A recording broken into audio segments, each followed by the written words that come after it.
Check, check,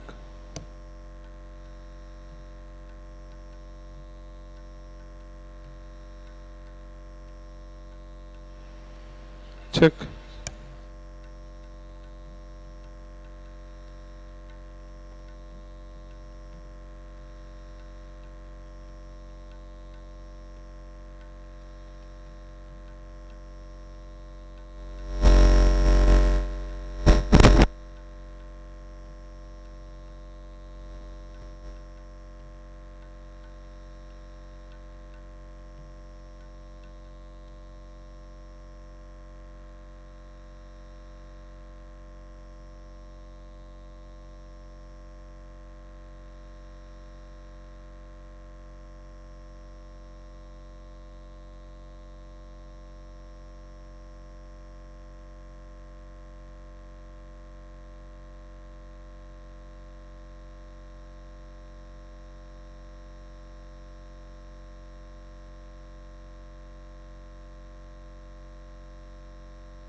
आ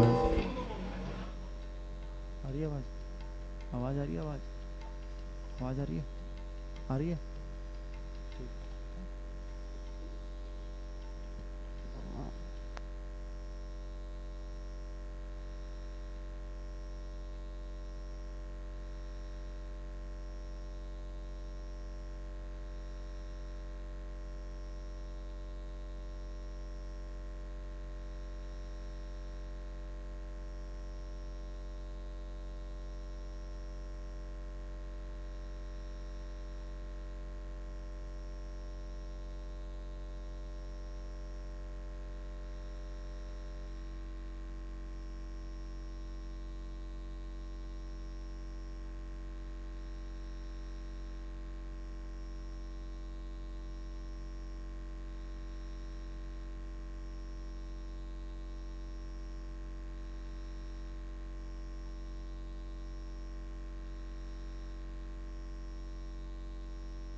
check, check, check.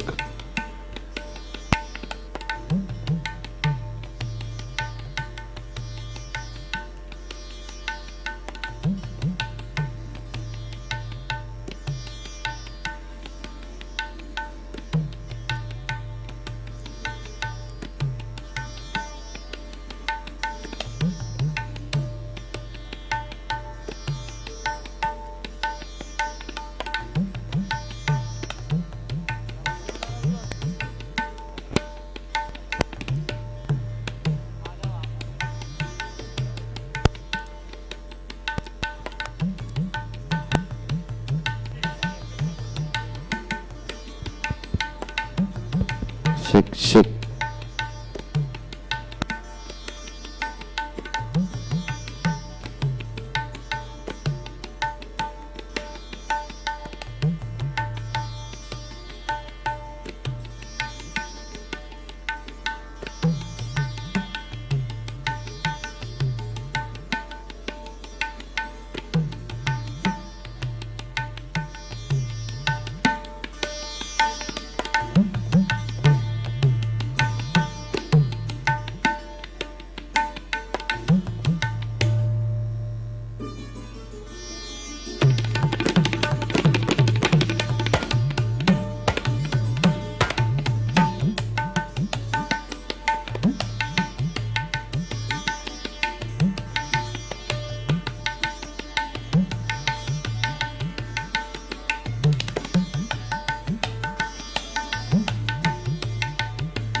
Check, check.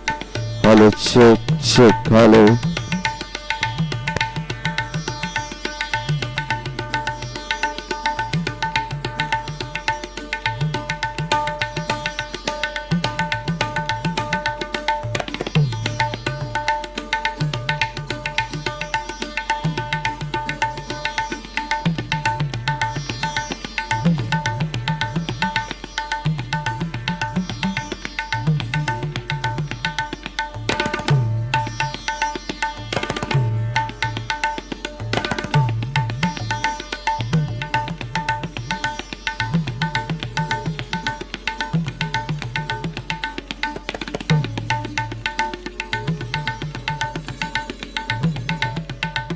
Check, check, hello, check.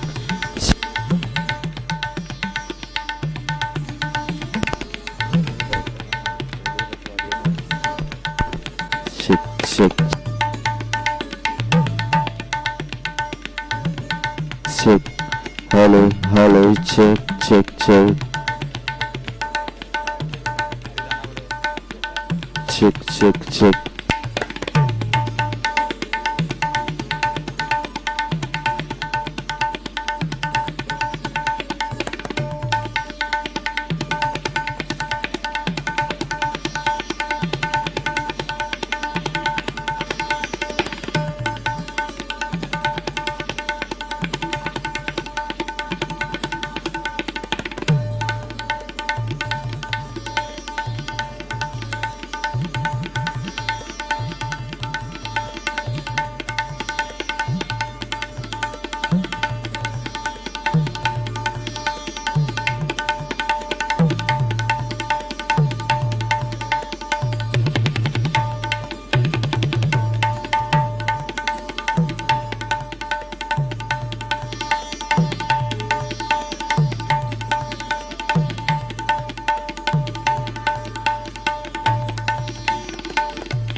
Check.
Hello hello hello hello hello ठीक है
check. Hello.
Meet the new Godrej Air Car Fragrance. It's a magical device. You may think it will make your car look bigger.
check, hello.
Okay, great.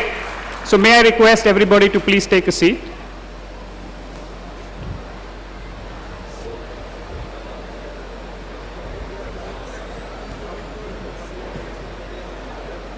May I also request all the parents and families to take a seat, please?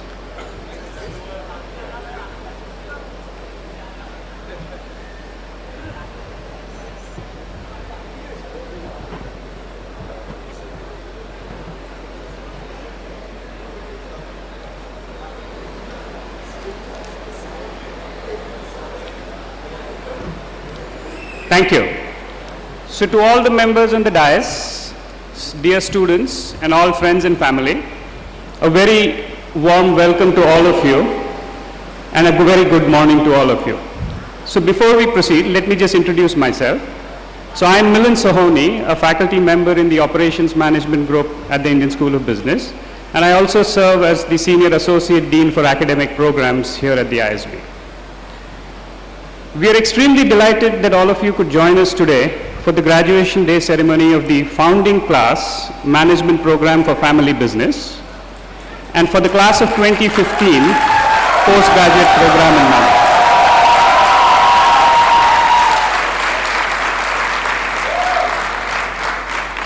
And all throughout, we refer to the management program in the family business in short as the MFAB. And our PGP program, which is the postgraduate program in management, is also referred to as the PGP program. So if I use these terms, don't confuse me. And I'll be facilitating the commencement ceremony in the morning today. So before we begin, I do want to make one important housekeeping announcement. So why don't you guys take a moment, take off your cell phones and put them either on silent or vibrate mode, please. Can you do that for me? And hope the students didn't get their cell phones here, right? Thank you. Okay. So as is tradition at the ISB, we start the ceremony typically with an invocation song. So may I request our student spouses, Chaitanya and Sivapriya, to come on stage and lead the song.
Perfect. This is perfect. From the perfect arises the perfect. Taking the perfect from the perfect alone remains.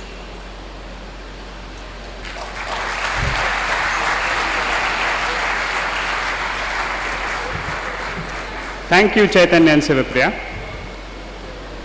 It's now time to invite the Scholar of Excellence of the founding class of the MFAB program, Navdeep Singh, to address the gathering.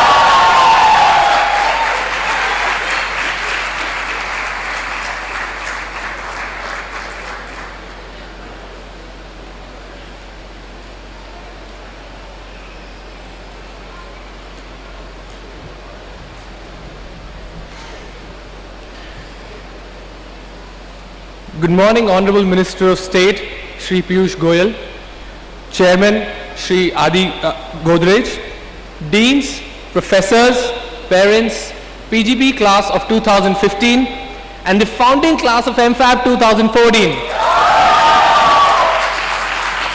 Guys, we finally made it.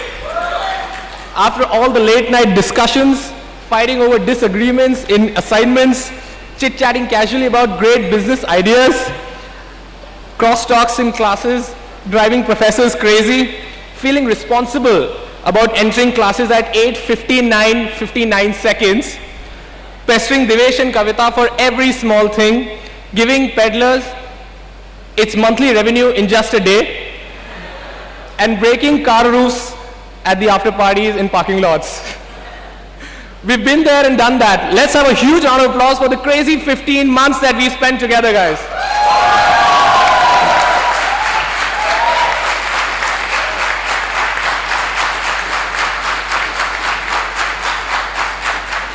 Mr. Sanjay Singh always told us about that being the founding class, we were born risk takers.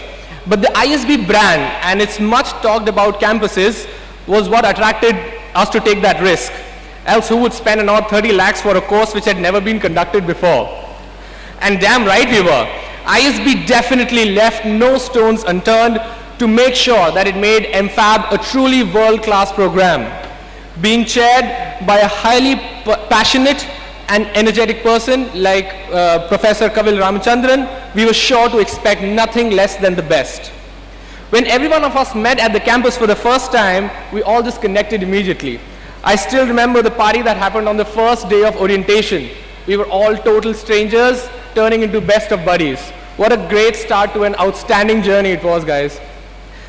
Initially, we all thought that the challenges we faced in family businesses were unique to us. But then as we started to know each other better, we realized that we were all sailing in the same boat. We all faced similar challenges. And because of that, our sessions became really interactive. In fact, every professor complimented us on this. It's because everyone in our batch believed in sharing knowledge and information. We didn't have the typical MBA atmosphere.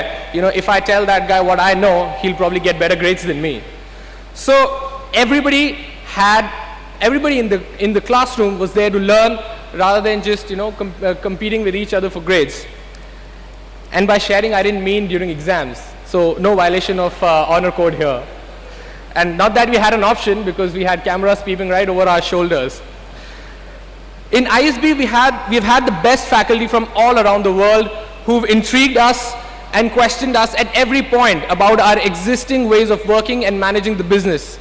I want to thank all the wonderful professors who have pushed us to our limits, shared their wisdom with us, and gave us a fresh perspective to look at our businesses and ideas to take them forward. Throughout the course, my wife played an instrumental role by being really supportive, having confidence in me, and motivating me all the time. Thank you, Rasna, for being there. And most importantly, I want to thank the most extraordinary people in my life who made me what I am today and have guided me through all my ups and downs. Thank you, Mom and Dad, for all that you have done for me. There couldn't have been a better platform than this to express my sincere gratitude towards you both.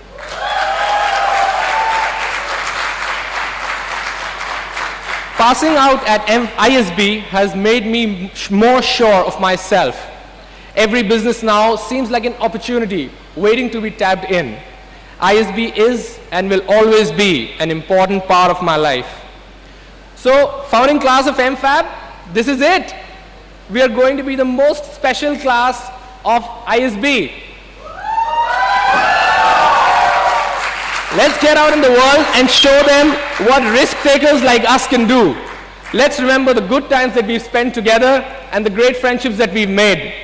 This journey wouldn't have been so ecstatic without wonderful people like you. Today is both an ending and a beginning. Thank you.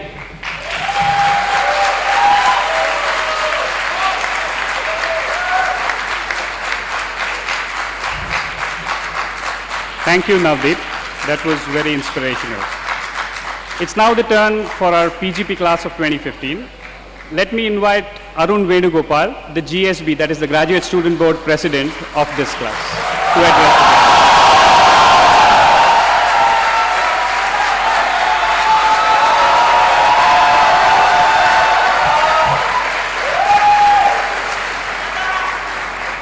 Are there words enough to express the emotions that we are feeling today?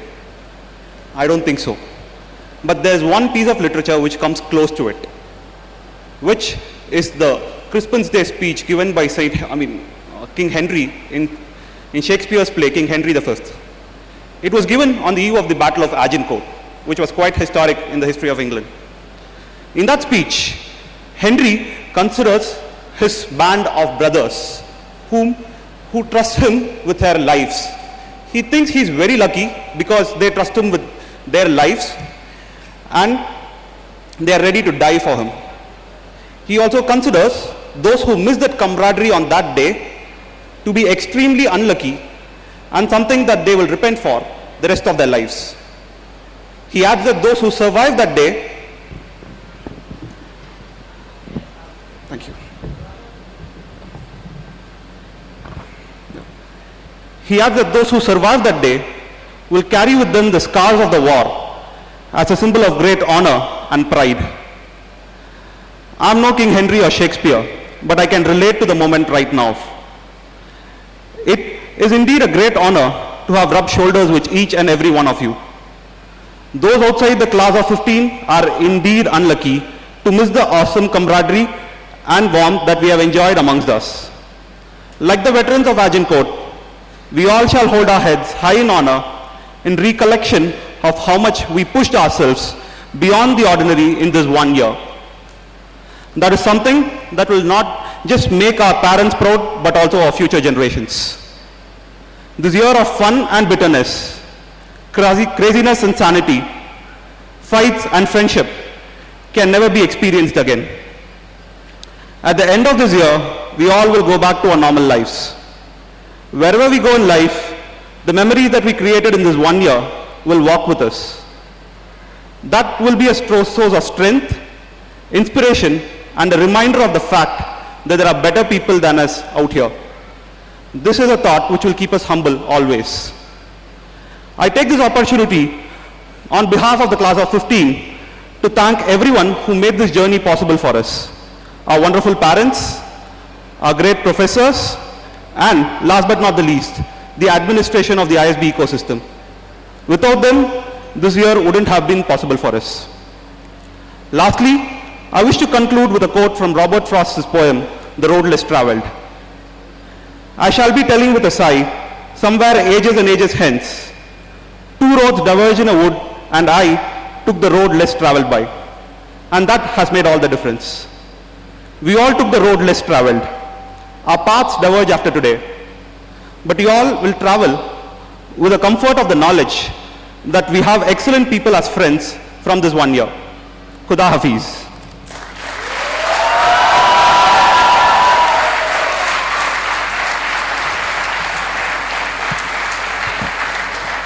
Thank you, Arun.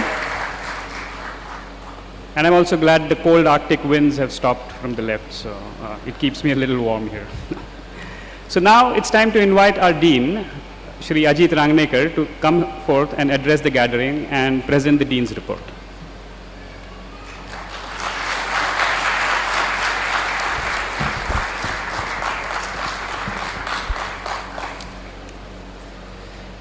All right, good morning. What a lovely day, isn't it? So, Honorable Minister Shri Piyush Goyal, members of the ISB Board of Directors, faculty, alumni who are here, staff of course, media, but most important, the families and friends of graduating students and of course our students.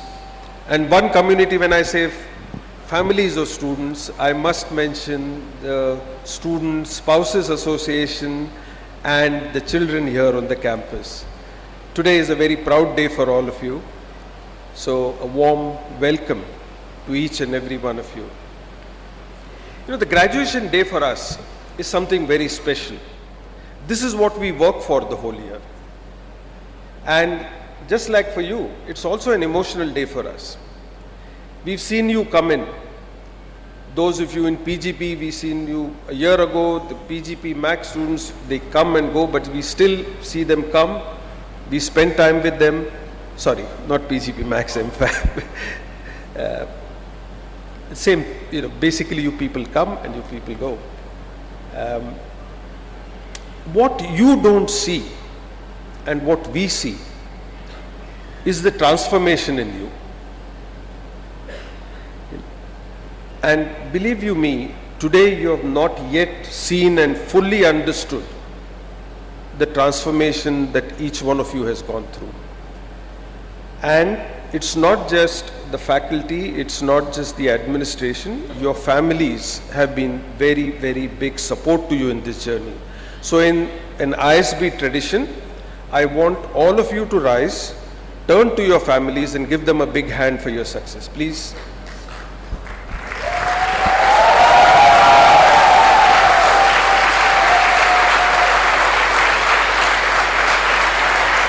Thank you. Thank you. Thank you. And I don't know why this thing is sliding down on me, but I'll try and manage with it. It's probably telling me I need to come a little closer. So, you know, as I stand here, I can't believe that we are already 3 years young. You know, I still remember the day when we inaugurated this campus. and the enormous hopes, aspiration, and frankly anxieties we had. How will this be? How will it compare to Hyderabad? Will we do as well? How will the world accept it? And today, 3 years later, when I stand here, I'm amazed at how much the Mohali campus has become an integral part of what ISB is. Today, there is no difference whatsoever. In fact, over the last 3 years entirely, there has been no difference whatsoever between the kind of students we produced in Hyderabad and Mohali, right? So that is something for which I must give credit to all of you who chose to come to Mohali and study here. Thank you very much for helping us make this a great success. Yes. You know, if you look at the history of management education around the world in the last 130, 150 years, there has not been a single instance anywhere in the world where an educational institution has come into the top 20 or 30 in the world in a period of less than 10 years. We in ISB did. Something you should be proud of. But there is also no instance of a new campus starting in less than 10 years and that new campus becoming a huge success in a short period of 2 to 3 years. And for that, certainly you must give yourself a big hand.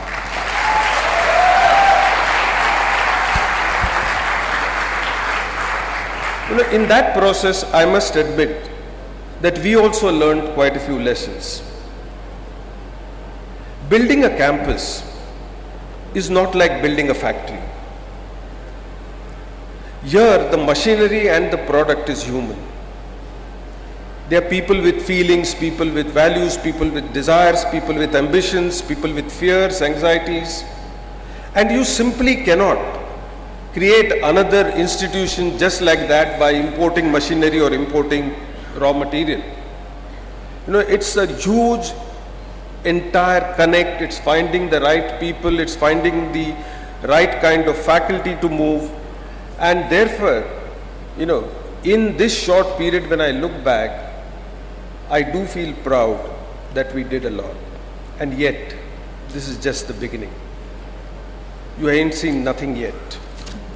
Right? So, today we have a growing pool of PGP students. I'm delighted that we predominantly hosted MFAB here, and I think we'll continue to do that because we wanted you people to get a sense of both the campuses but still make you feel closer to one.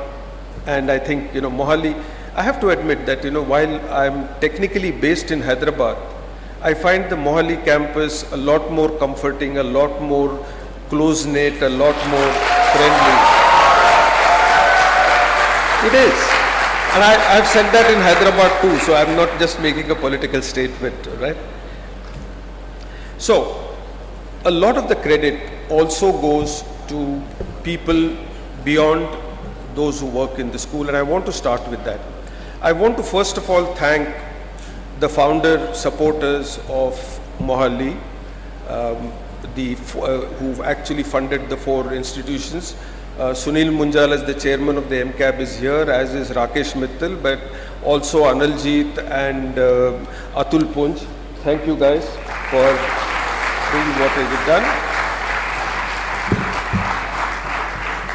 I'm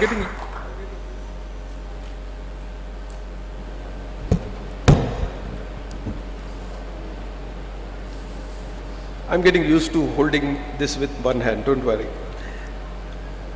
I also want to thank the ISB board members, and Adi and Pramath are here, because they also have contributed not just in terms of passion and commitment, but also in terms of enormous amount of funding to make this campus where it is. We all like to talk about governments and always blame the governments for things, but the government of Punjab here has been a huge supporter as have been members of the Tri-City community to help build this campus. And for those of you who are here from the Tri-City community, thank you so much for being lovely partners in this growth of ours. Of course, the faculty, more especially the staff who work so diligently and so effortlessly, have a role to play. But I'm going to focus on the future. I'm going to focus on where we will be a few years from now. And all of that is going to be through the 4 institutes we have. We will continue with our PGP program, we will continue with our MFAB program, but we will bring many more other programs. So this will become a far more vibrant and a far more diverse ecosystem than it's been. We have already launched the management program in public policy, which has been a huge success. We have soft launch, and we'll now go in and further launch the program in manufacturing management. And pretty soon we will launch 2 more, one in infrastructure management and one in healthcare management. So we will have many more programs here, like MFAB. They will be part-time programs, but they will be rooted to this campus and its ethos of producing world-class thinking and world-class talent in healthcare, manufacturing, public policy and infrastructure. So a lot of that will happen. I want to take a quick minute to acknowledge some of the great work that many of you have done. Last year, of course, but it happened this year, students from ISB won the International HALT Prize, which was a $1 million prize funded by the Clinton Foundation. And that project is already underway. Honorable Minister, this is a project to eliminate or reduce non-communicable diseases in urban cities, and they hope to reach at least 5 million people in the next 5 years. So this is the kind of thing that is exciting. I was mentioning to the Honorable Minister that some of the work that our faculty did in terms of looking at the minimum support price of rice and wheat and how that influences farmer behavior is another one. I was delighted to see that the research work that was done in our Center for Analytical Finance a few years ago on securitization of SME debt has found a place in this year's budget. The work that we do here in terms of the Big Leap Club is again another classic example of how we will help SME sector to do more work. We are working with the government of Punjab on the Rashtriya Swasthya Bima Yojana. The Poonj Lloyd Institute is working on Smart Cities Initiative. And in the Bharati Institute, we are working with others on getting really the CSR management done. So a lot more will happen in this. Our students this year won the Economic Times Young Leaders B School Edition, the CK Prahlad Case Competition, the KPMG National Competition, the Franklin Templeton Stock Pitch, Deloitte Mavericks. I could go on and on, but I'll stop there. Right? You did a great job on Bandhan. Artha was a huge success. The ISB Leadership Summit, which this year was done on both campuses, was a big success. ISB Super League, Advaita, Mercado, Iksha, Joyathan, TEDx. I mean, again, the enormous, what we don't realize is that in addition to studying and burning the midnight oil, as you said, we also do a lot of other things, all voluntary activities, and I'm grateful to you for that. 2 of the MFAB students, Shreya Siroya and Shreya Bajaj, participated in Precipice 2014 and International Management Force Fest and secured the first position in a global competition. Congratulations. Right. I also want to thank all of you again. The PGP class, both in Hyderabad and Mohali, the MFAB class and the PGP Max class have made generous donations to ISB for a variety of causes. I'm particularly thrilled that you have chosen to go over small expectations and put it for the greater good. And I really appreciate what you people have done. As I told you yesterday, this is your school. We are only trustees of this school. It's your school. I do encourage you to continue to support the school actively. And therefore, I'll end up with 3 requests to all of you. The first is, whatever you do, do it to your best ability. I hope that we have taught you to pursue excellence in this school.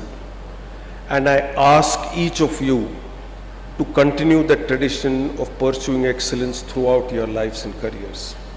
You owe it to yourselves, to the school and to your families. That's number 1. Number 2, I ask you to establish and continue to strengthen your link with the school. You've had a great experience, talk about it. Let the world outside know what a great experience you've had. That way we get equally good students in the future. And that way we perpetuate the excellence that this school can offer. There are times when somebody says, people are much quicker at saying negative things, but people who have had good experience do not speak about it or do not come. And today, especially in the social media age, I ask all of you to be active, to be honest, but to talk about the good things that you did. And third, and most important, I ask each one of you, in fact, I demand from each one of you that you lead your lives to the highest standards of ethics and values. It is up to each one of us to not just pursue our own material gains, but to be positive contributors to the society we live in. And that was why we wanted to get a chief guest today like Shri Piyush Goyal. He is, like you, has been a professional, but he has dedicated his life for the betterment of society. And it's simply not right that we sit in our air-conditioned comfort and critique the government and say, oh, they should have done this or they should have done something.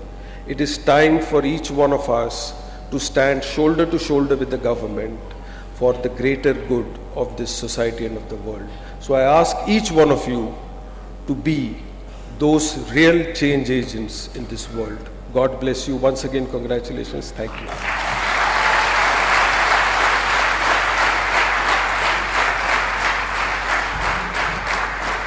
Thank you, Dean Rangnecker.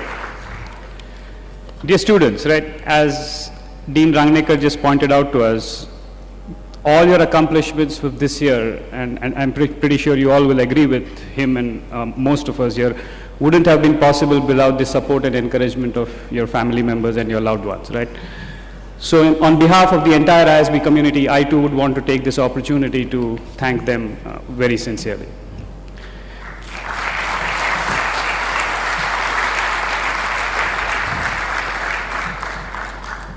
Now let me invite our chairman, Shri Adi Godrej, to come forth and share his thoughts on this occasion.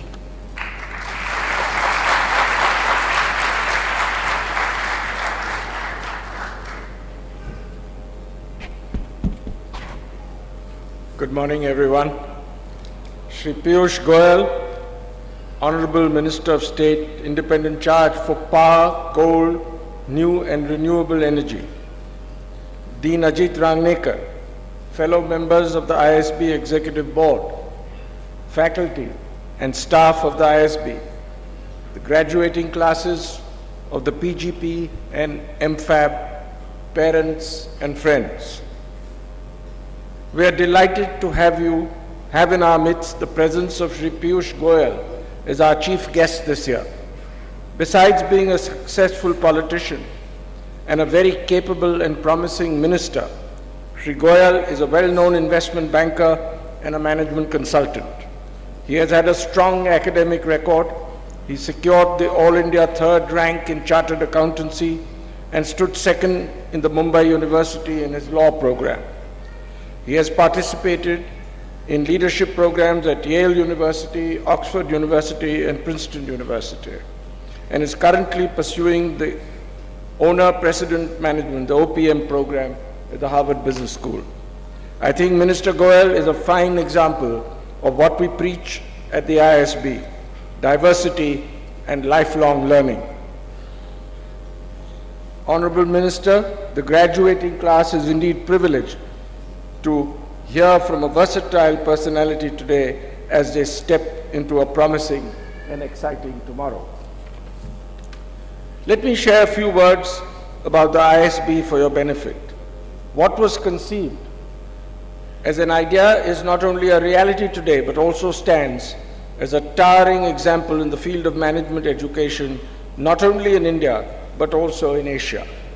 As a founding member, I am witness to the phenomenal growth of the school from a modest class size of 126 in 2001 to 775 PGP students across 2 campuses today.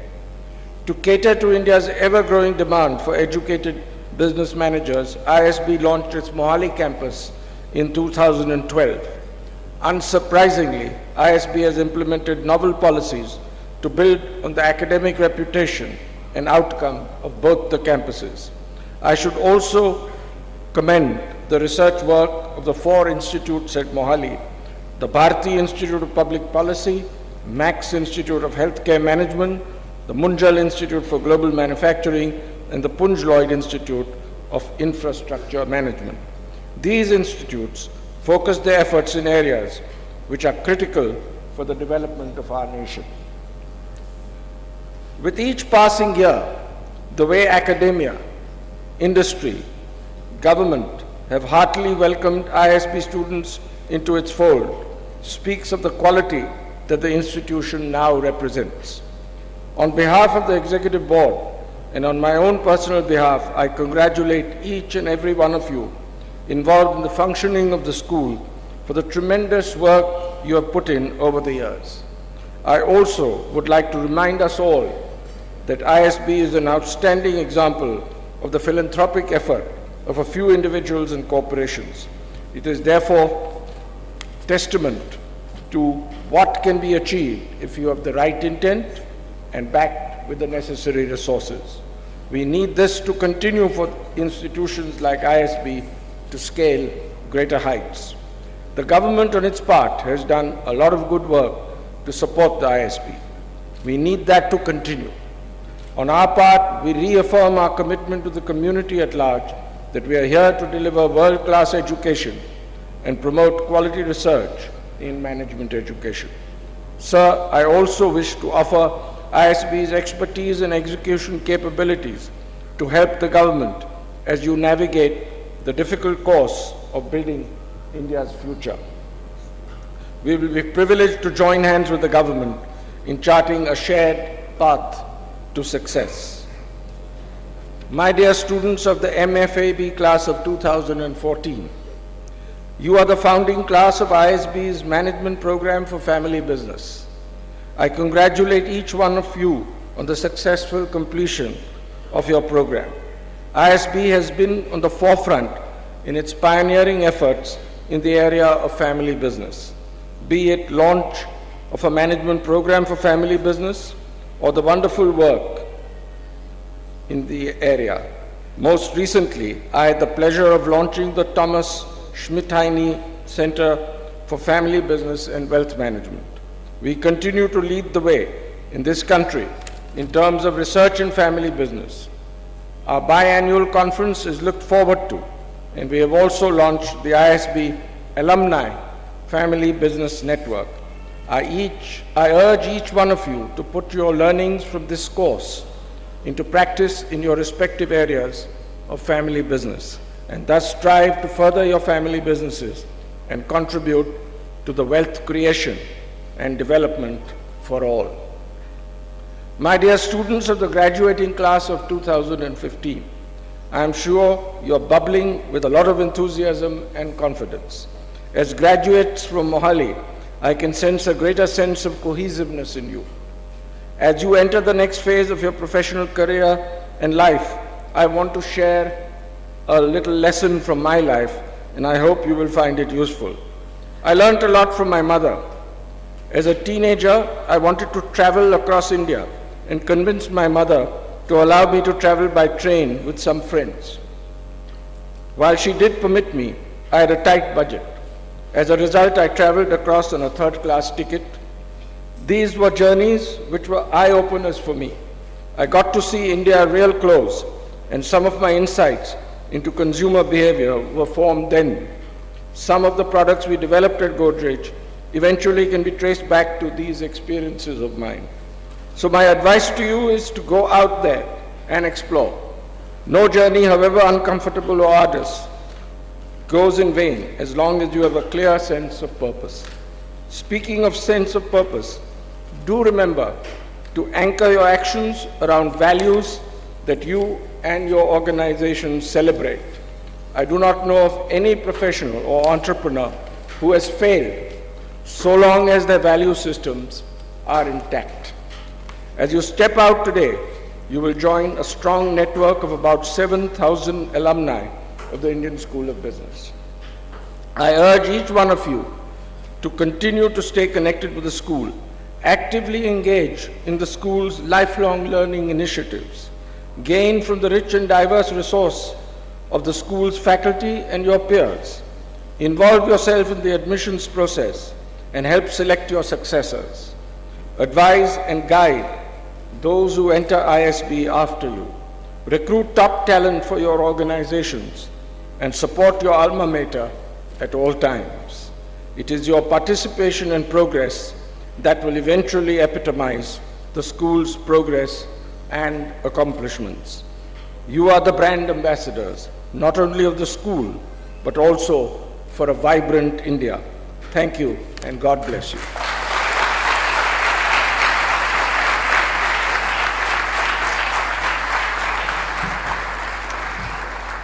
Thank you, Chairman Adi Godrej. I now take the pleasure of inviting our chief guest, Honorable Minister Shri Piyush Goyal, to come and address the gathering.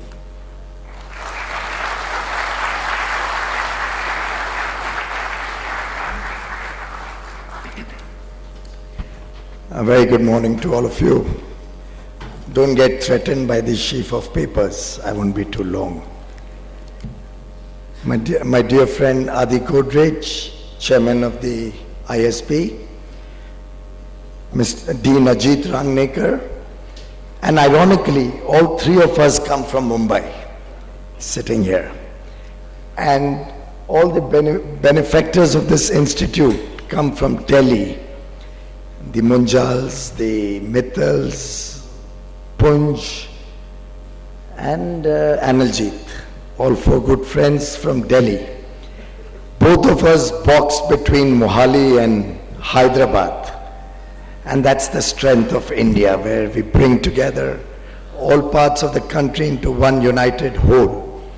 And I think that's the strength of the 250 odd students who comprise the Mohali campus of ISB, sharing, learning from each other, understanding different points of view, different parts of India's culture, its tradition, its heritage. And I think that's the strength which a business school environment gives to all of us students. I'm saying us students because technically when I'm enrolled at a business school as we speak, sad part is that I would have otherwise graduated just like you in 2015, since I did my first year in 2013. Sadly, haven't been able to go back to school in 14 or in 15. And I remember receiving messages from all my colleagues in the program, hey, we've graduated, and I'm sitting over here in Delhi, missing out on all the fun that I think you're going to have in the rest of the day today. But a big, big congratulations to each one of you who's graduating today. I wish the class of 2015 great success in your careers as you move forward.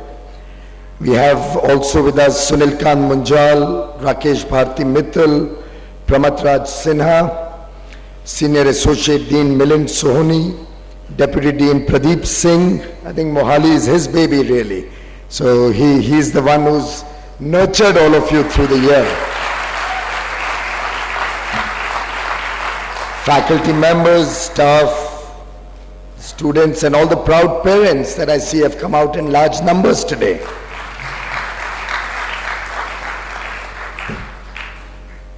It's really a privilege to be a part of a distinguished institution like ISB. And I'm sure it must have been great fun navigating through the year, learning newer things, meeting newer people, making new friends. And I'm sure at the end of this year, as you sit back today and reflect on what your experiences are, you share with your parents the good times, the bad times, the new students of the family, the managing of family business program, the MFAB, the experiences of people who probably took a course or two in Hyderabad, because I believe both campuses run seamlessly and you have the ability to move from one campus to the other. It's a day of great joy, but also a day of great trepidation as you move into the next phase of your life, as you move into the back to business scenario, as you move back into your homes, into the environments, the challenges of working in the real world. I'm sure each one of you must be planning out, charting out a course ahead of you. And I thought I'll share with you my own experience when one moves into a new role late in life at the age of 49. When you move into a new role, you set certain benchmarks, certain plans before you. And in my own work, I work to a certain set of commandments, a certain set of guidelines, certain principles. And I thought I'll share with you some of those principles, how I could relate those principles to the work in a real life scenario that I'm trying to do, and allow you to consider if any of those principles work for you. Obviously, there's no one size fits all. Obviously, I don't claim to be any great professor of good management practices. But maybe since we are in any case at your last day in school, let me take this opportunity to share with you some of my own experiences. And in that sense, I remember while I was at my business program, when my first class of negotiation took place. I don't know if you have negotiation as a subject here. Deepak Malhotra was teaching us negotiation. And I remember at the end of that 1.5-hour lecture, and I shared this with the dean when I had dinner with him that night, coincidentally. I shared with him and I said, my entire course program expenditure, what I would incur when I would have completed my 3-year program, was paid off in this one lecture that I attended today. The first lecture on negotiation that Deepak Malhotra gave me, I thought paid for a 3-year program. And I remember when I was handling the information communication campaign of the Bharatiya Janata Party during the national election last year, I was able to relate to my negotiations for advertising, for media space, for a lot of the programs that we were conducting during the elections. I could relate back to what they taught me in business school. And I was remembering how ominous those words were when I told Dean Noria that the entire expenditure of a 3-year program got paid off in that one lecture. And I won't be surprised as you get into your real life situation and you recall each one of those classic case studies that you may have done, or the examples or the principles that you went through, being almost paying back many times over in the activities that you will come forward to do. And in that sense, I'll just share with you some of my own experiences being in government for 10 months now, soon 11 months, and how these 10 months and these 10 principles relate to probably real life experiences that you will get into starting tomorrow. The first lesson I learned was that we'll have to work in partnership with all stakeholders. You clearly can't be the instrument of change alone. And unless you take everybody along with you, you're not going to be successful.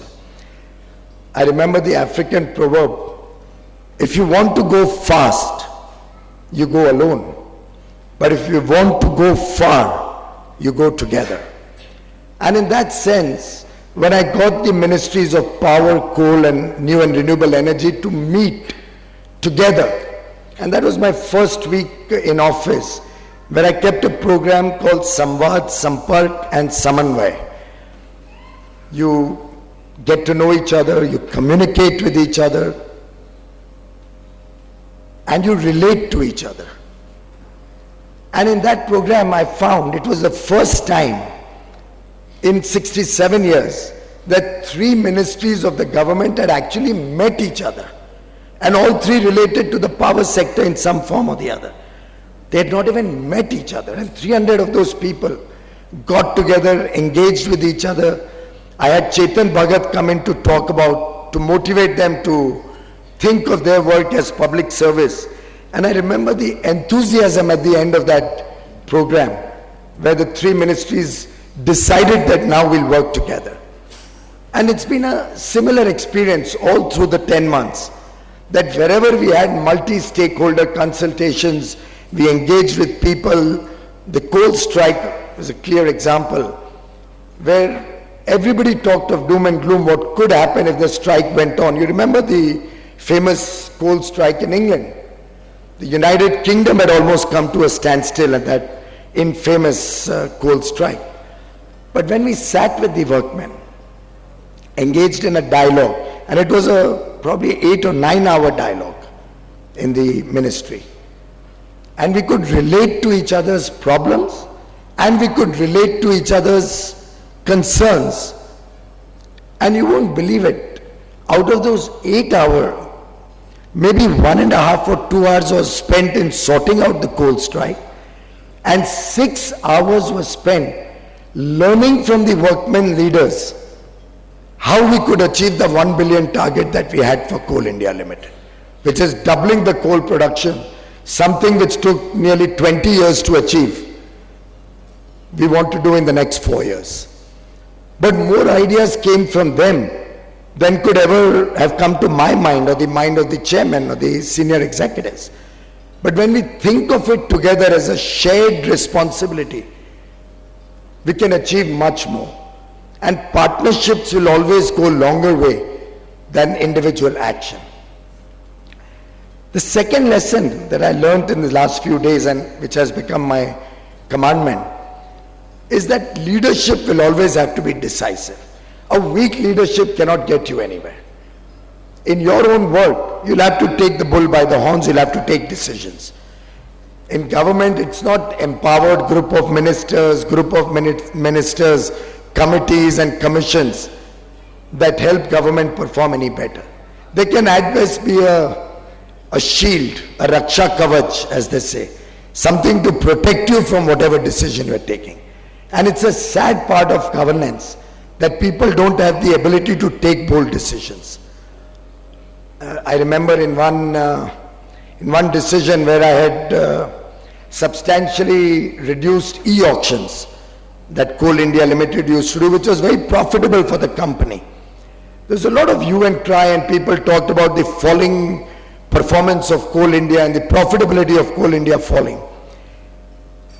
And at that point I shared this concern with Prime Minister Modi, that the profitability of Coal India is getting affected because of this decision, but it's in wider national interest that we need to reduce e-auction and provide more coal to the power plants so that people can get power and affordable power.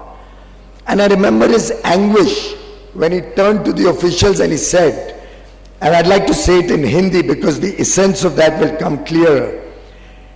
He said, कब तक इस देश में लोग अपनी company या corporation के या अपने डिपार्टमेंट के प्रॉफिट एंड लॉस अकाउंट को देखते रहेंगे? कभी किसी ने इस देश के प्रॉफिट एंड लॉस अकाउंट को देखा है क्या? Till when will we keep assessing the profit and loss account of one company? Isn't it time we looked at the profit and loss of the country as a whole? And to my mind, that is what decisive leadership is all about. Can we think at a bigger scale? Can the leadership be more decisive?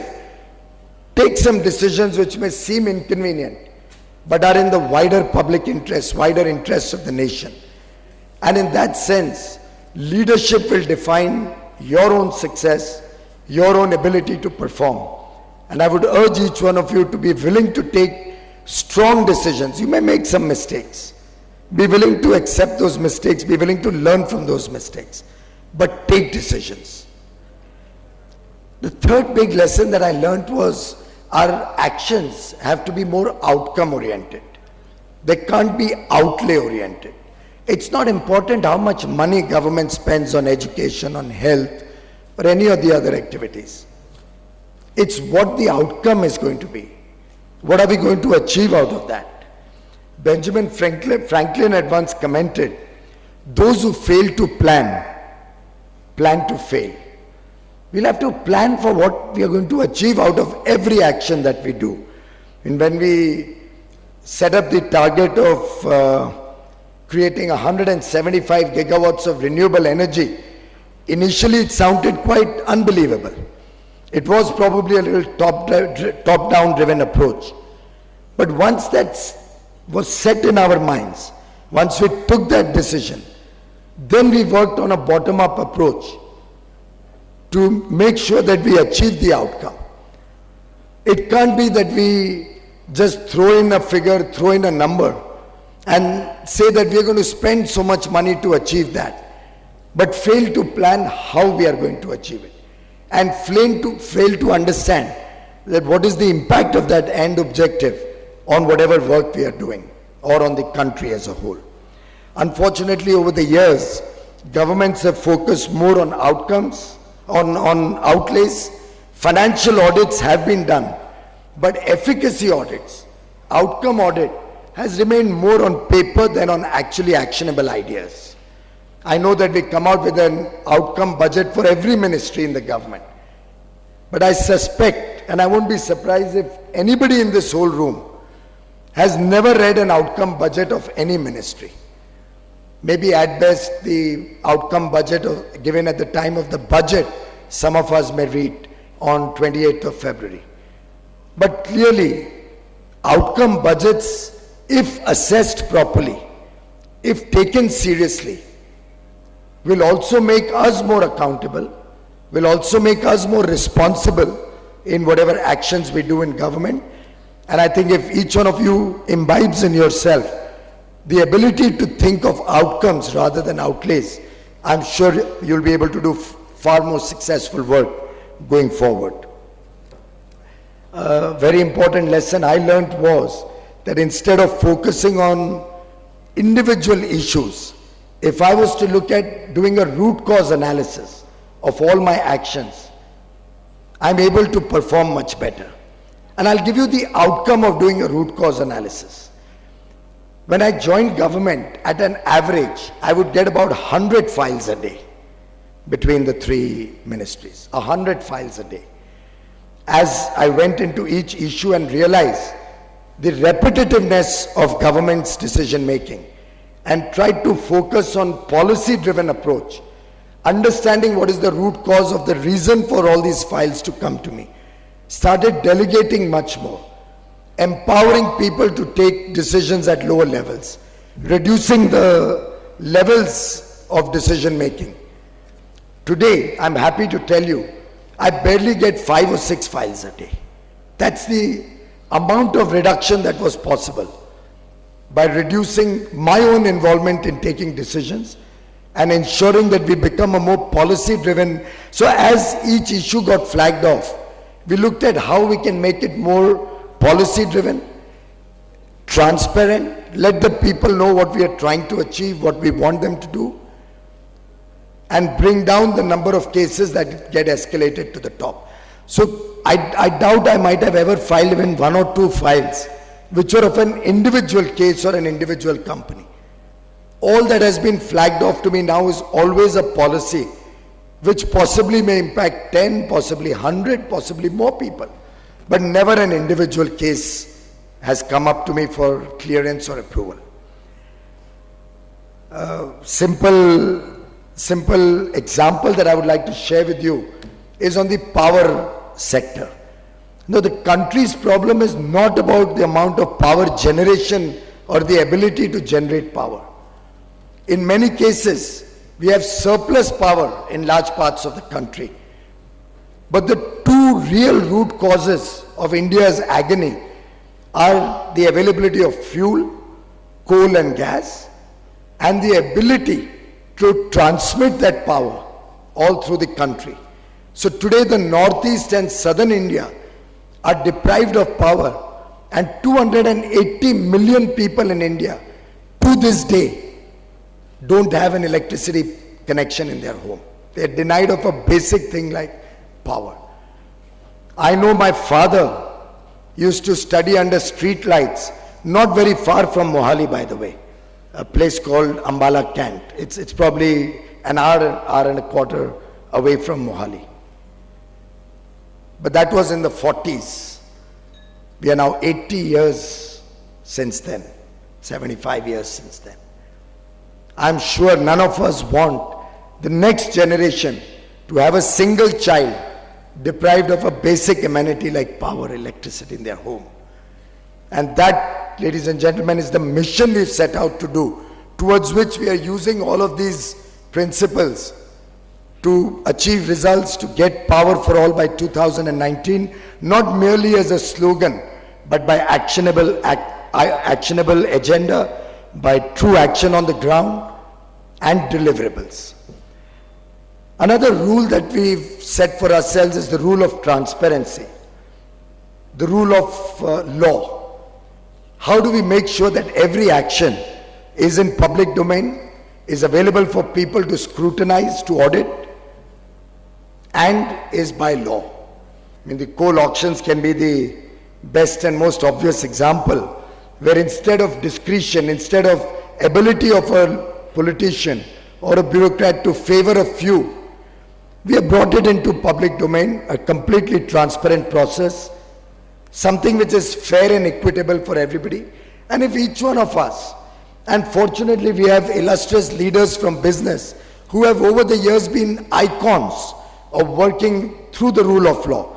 I mean, an R.D. Godrej or a Munjal or a Mittal are known for their outstanding track record to follow the rule of law, to go straight. And that will truly be the hallmark of success, that each one of you will benefit if you stand by and maintain the highest standards of accountability, the highest standards of adherence to the rule of law. Shortcuts are never going to benefit in your work. Shortcuts can only take you so far. It's always the long haul. It's always the ability to not maneuver the system illegally, but maneuver the system legally, transparently, that will hold you in good stead. And that has been the hallmark of, if you ask me, Prime Minister Modi's own governance in Gujarat for 12 years as Chief Minister. And that is the defining feature of this government he's leading at the center, which is proud to announce has been scam-free and is working towards delivering the welfare to the people in a most transparent and honest manner. The sixth lesson was prioritization of issues. The idea is not to just work like a, on a blind alley. One will have to decide what is the priority before the nation. Tony Blair had once said, it's not an arrogant government that chooses priorities. It's an irresponsible government that fails to choose its priorities. And in that sense, Prime Minister Modi also understands that power will be a priority, because a lot revolves around the family life, a lot revolves around power being available to people in their homes. Industrialization grows, job creation grows, the economic activity grows. And in that sense, if each one of us in our lives prioritizes what we are going to do, what we're going to focus on.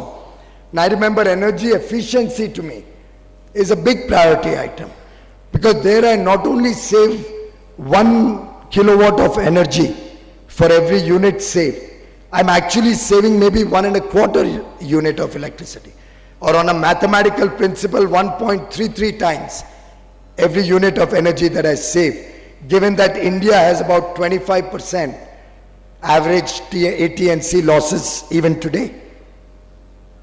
So really for every unit saved, I'm saving 1.33 units.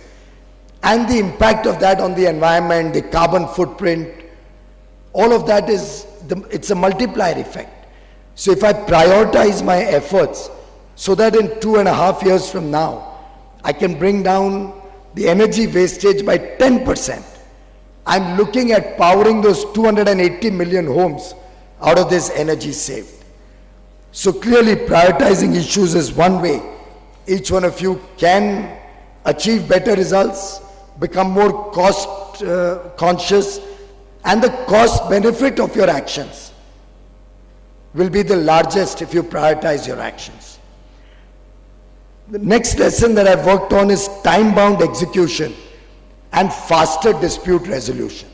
Unfortunately, in India over the years, we've just allowed disputes to fester and continue.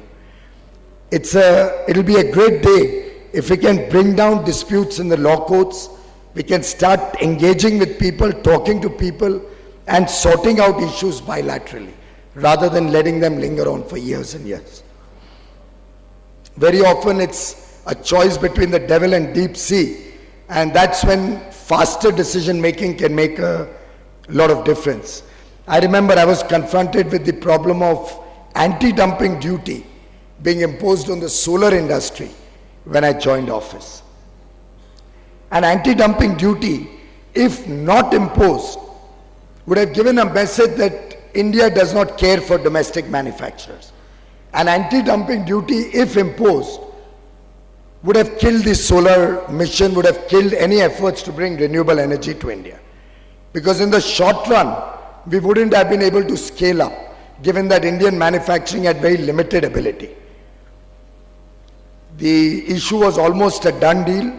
22nd of May, 4 days before we were sworn into government, the Commerce Ministry had passed an order that anti-dumping duty should be imposed on several countries. One day it just struck me that why not call the manufacturers and try and have a dialogue.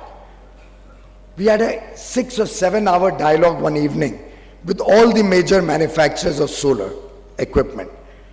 And at the end of the dialogue, we both sides realized what are each other's problems. We were able to draw up an actionable plan, which could be a win-win for both the solar manufacturers, for the government, and for India as a whole. And it took barely 1 week to resolve that issue.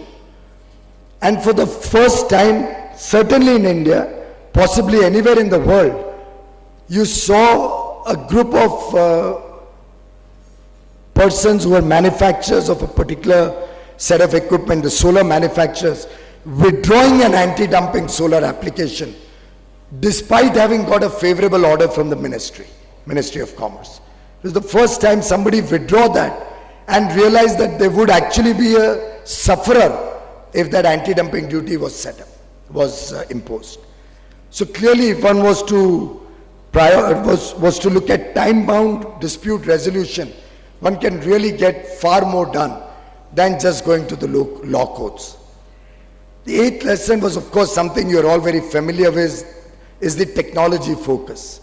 And the amount of savings we are getting because of a technology focus, because of the Digital India program, is humongous.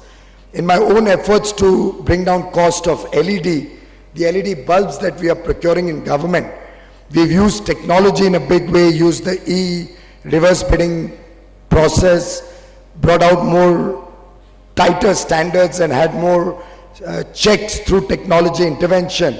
And you won't believe it, the cost of procuring an LED bulb, which was 310 rupees as recently as February 2014, government used to procure bulbs at 310, has come down on 22nd March in the last e-bidding process to 81 rupees 93 paisa. I don't know what is the amount of corruption that was eliminated in the process. Some part of it was due to economies of scale. Some part of it was due to some innovative financing models. A lot of it was due to the technology platform and the transparency that we brought in. But technology has the power to impact government, businesses, and of course each one's lives. When we talk of smart grids, smart cities, that's exactly what we are looking at. Of course, innovative financing is another thing which governments need to imbibe in their own working. I'm looking at some new financing models which will bring down renewable energy costs significantly. And I'm hoping that very soon you'll see renewable energy in large measure being almost at grid parity with coal. And I believe that will be the day India will be able to truly scale up renewable energy to world standards, maybe become the world's largest producer of renewable energy, and innovative financing models can really help. And I'm sure with the kind of training that you have got in your business school, each one of you can become innovators of new financing models in your own businesses, in your own work. Last lesson is on accountability and close monitoring. This is a lesson which Prime Minister Modi actually gave me. I'd gone there to report on certain aspects of the coal auction, and he suddenly asked me, how many people have registered in Delhi for the LED bulbs program which I launched on 5th January. This was about a month after that, and I was completely foxed. I didn't have any clue how many people had registered. And I said, I'll check and get back to you. And he said, Piyush, काम ऐसे नहीं होता है. जब तक आप उसको closely monitor नहीं करोगे, तब तक आप उसकी accountability नहीं set कर पाओगे. You'll have to monitor the people's work on a real-time basis. And he gave me the example of Jan Dhan Yojana. I'm sure you've heard about that. A country where nearly 100 million homes did not have a connect with the financial inclusion program. They were completely unbanked. Again, 67 years after independence. When Prime Minister Modi took it up on mission mode and actually got 125 million homes connected to the financial architecture of the country in under 5 months, it didn't happen on its own. And when he shared with me that he used to have a morning meeting every day to review the progress of that program, that's how in 5 months he was able to reach nearly 99% of the homes all across India, to at least bring them into the financial architecture, and then look at how we can involve the banking system to truly reach the benefits to the people, to give them the power of having a bank account, the power of banking, the power of being in an integrated system, the financial system of the country. And actually since then I've become much more conscious in my follow-up of the nearly 263 items that I have on my dashboard, which I have to follow up regularly. Coal production being a critical item, I actually get an SMS every morning giving the previous day's coal production. And it's only because of these interventions that India has been able to achieve the highest increase in the generating capacity added in the last year. 22,000 megawatt installed capacity added last year, the highest in the history of India. 22,700 circuit kilometers of transmission lines added in the last 12 months, again the highest in the history of India. Energy shortage, which is a way to measure what is the outages, what are the problems people are facing, down to 3.6% last year, the lowest in the history of India. The coal production, as a nation we've increased coal production by 8.3%, the highest in the last 23 years since liberalization.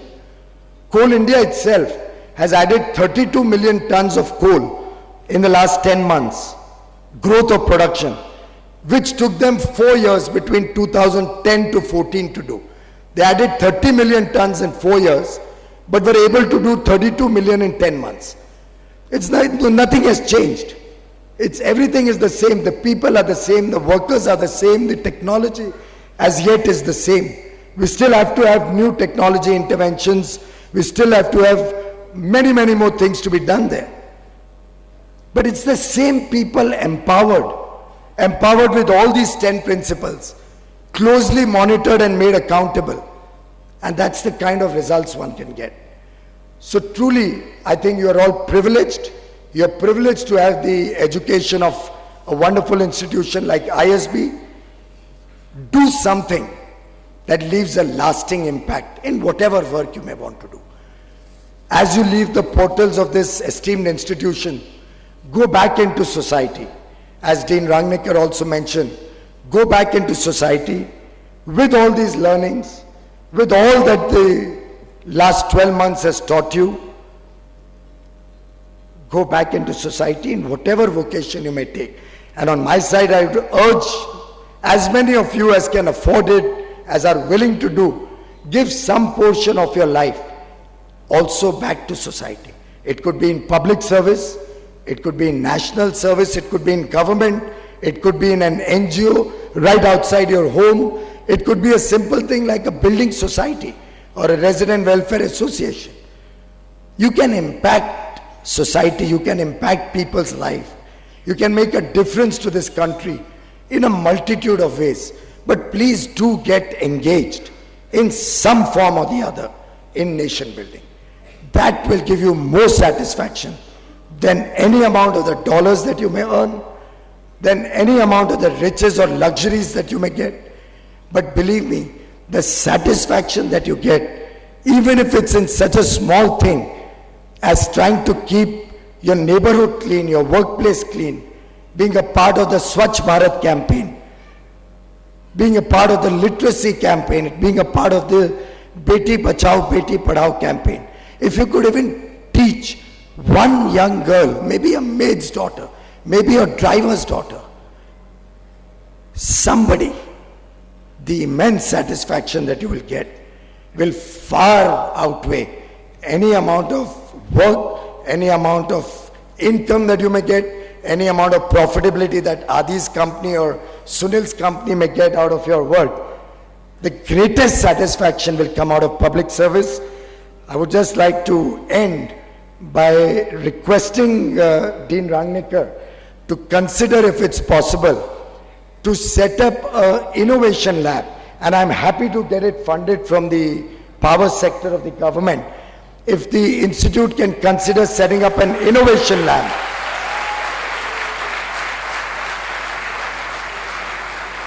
possibly initially it could focus on energy conservation, on sustainability, on any subject of your choice, on public governance, whatever all of you decide.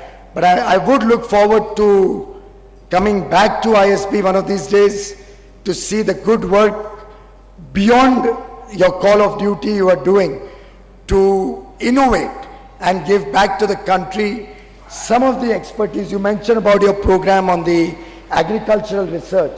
If you can formalize that into a structured study program also. If you want to have some of your students come and intern in government and maybe understand what's happening within government, we'd be happy to draw up such programs.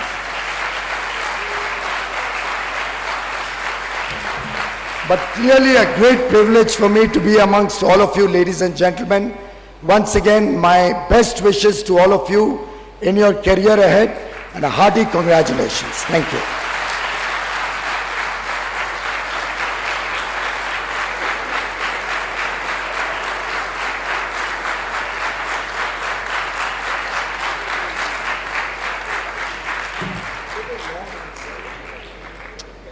Thank you very much, Honorable Minister Shri Piyush Goyal. That was very, very inspirational for all of us. Ladies and gentlemen, it's time now to present to you the founding class of ISB's MFAB program and the PGP class of 2015. We now will begin the commencement of conferment of certificates with the presentation of ISB honors. ISB recognizes meritorious performance and rewards academic excellence. There are 2 awards for the MFAB program. The first one is the Scholar of Excellence Award, and it honors one student who ranks first in the graduating class. The second is the Dean's List, which comprises of top 10% of the graduating class ordered by the total marks obtained in the program. May I request our chief guest, our chairman and our dean to come forth so that we can start the distribution of certificates.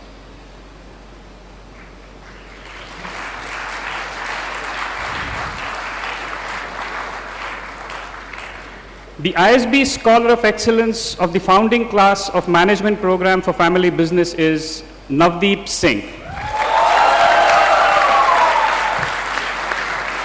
Navdeep is also on the Dean's list.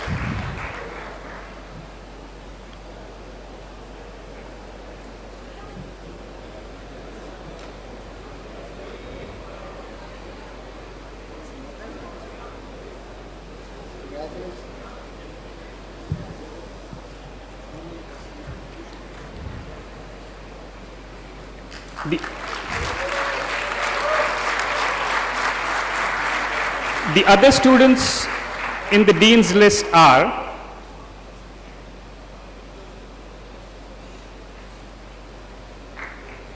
Shreya Siroya,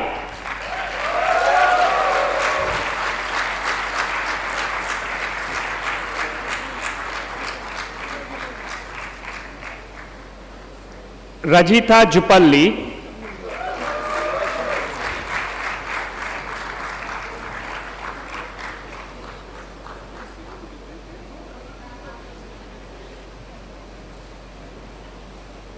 and Shreya Bajaj.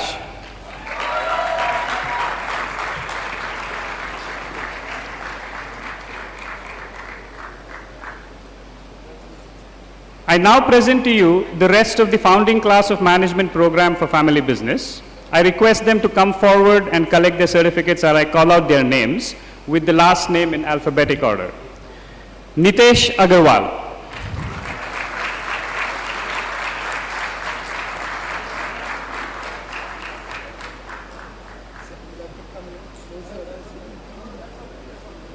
Puneet Agarwal.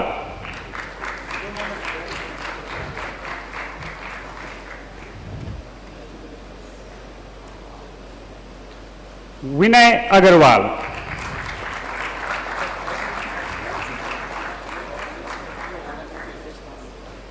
Aditya Arora.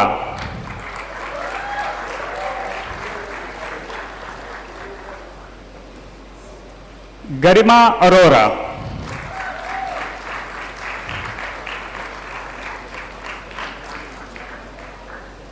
Nikhil Bansal.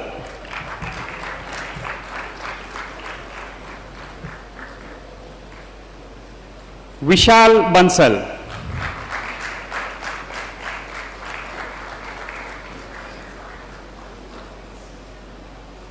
Chetan CN.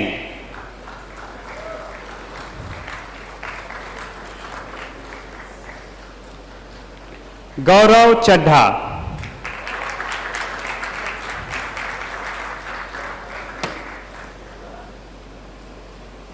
Siddharth Churiwal.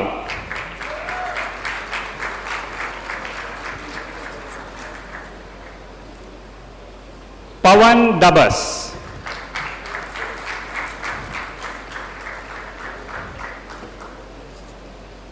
Angad Dhawan.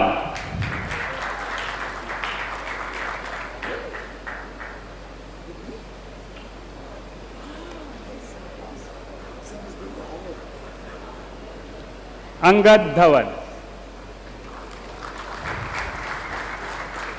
Neha Gambhir.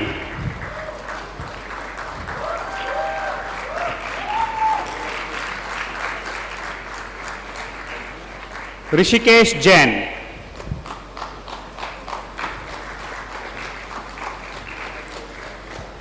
Sankesh Jain.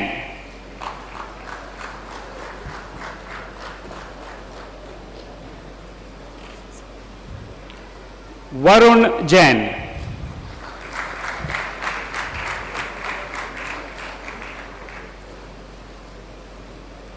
Nilab Kedia.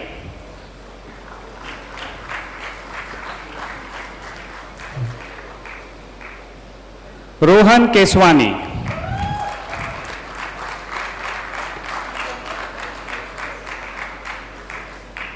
Archit Lohia.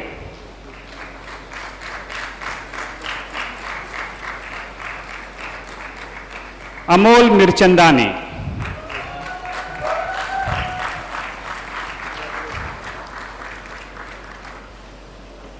Alekhya Nadenla.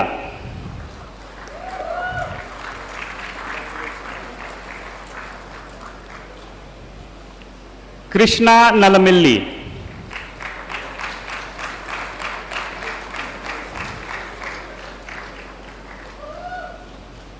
Prithvi Penmetsa.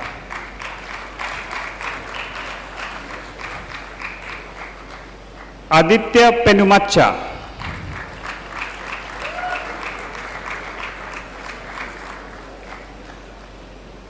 Shrestha Poddar.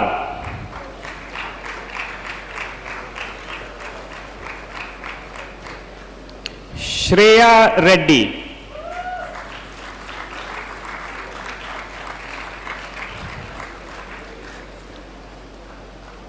Piyush Saraf.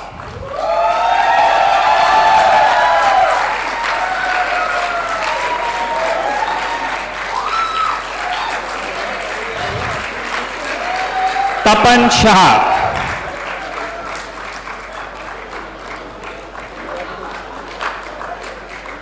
Vatsal Shah.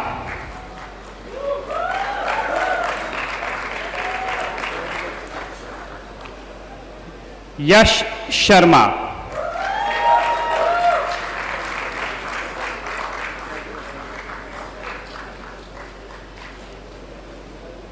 Karthik Shetty.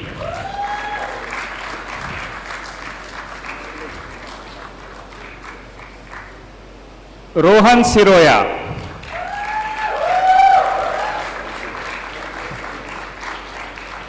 Varun Todi.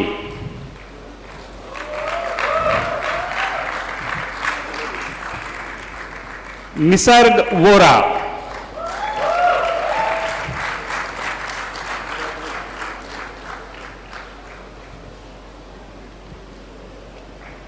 Thank you, Honorable Minister Piyush Goyal, Chairman Godrej and Dean Rangnekar.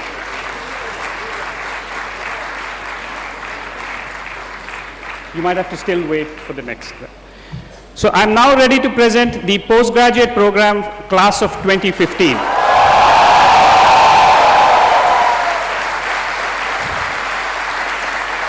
There are 4 awards for the postgraduate program. The first one is the ISB Scholar of Excellence Award, which honors 2 students who rank first and second in the graduating class. The second is the Chairman's Award for Excellence in Leadership for all-round performance.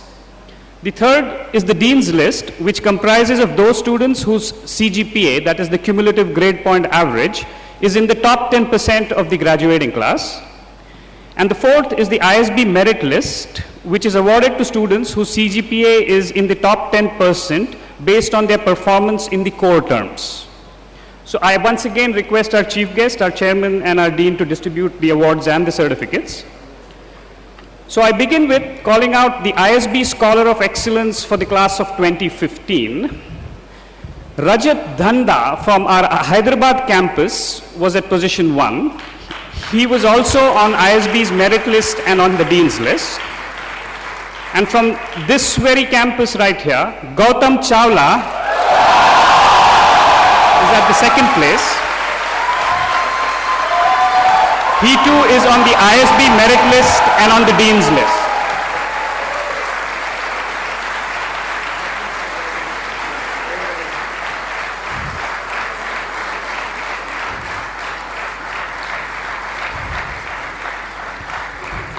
The Chairman's Award for Excellence in Leadership to the best all-rounder this year goes to Arun Venugopal.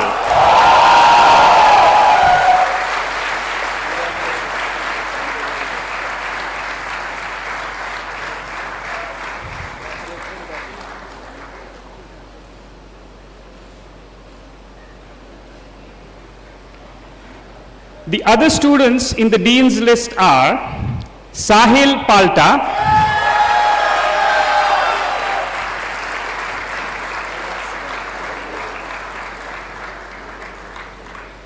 Shikhar Saluja,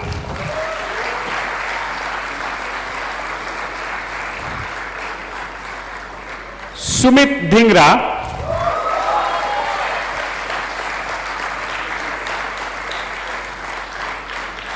Deepesh Gupta,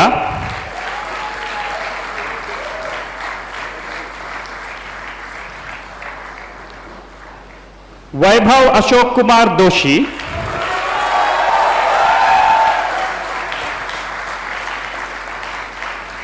Swati Mittal,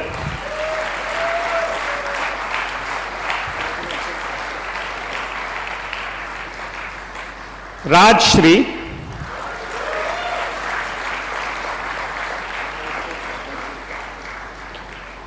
Sukhwant Singh,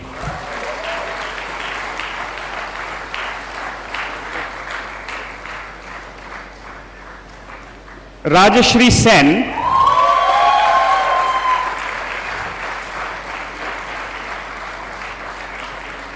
Anurag Verma,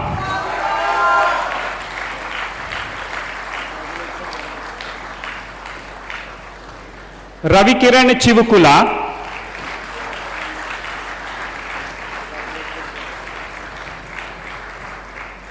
Akshay Nayak,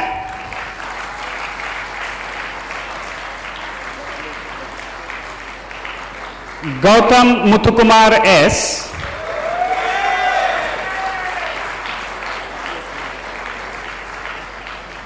Ankita Banerjee,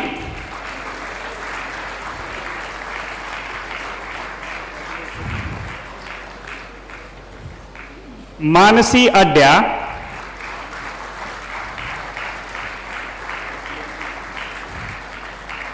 Pallavi Garg,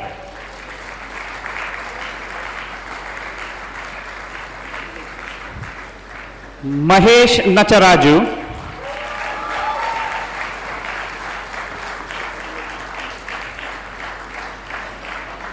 Bhagyashri,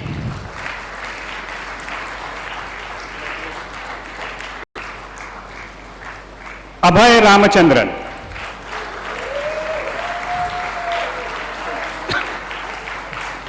Students who are recipients of the Young Leaders Award in alphabetical order: Ashish Suresh Kumar Jagyasi,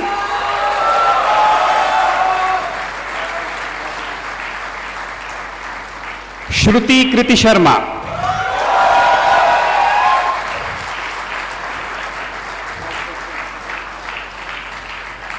students who are recipients of the Torchbearer Award, once again in alphabetical order of their last name: Abhishek Dinesh Ahuja,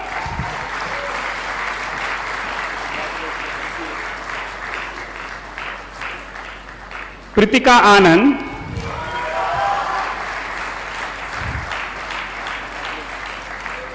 Abhishek Bhattacharya,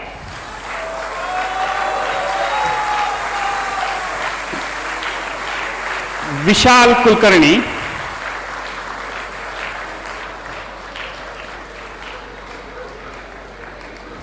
Saurabh Mandar,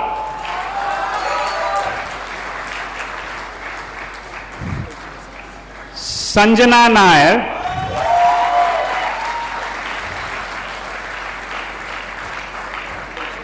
Chetana Samant,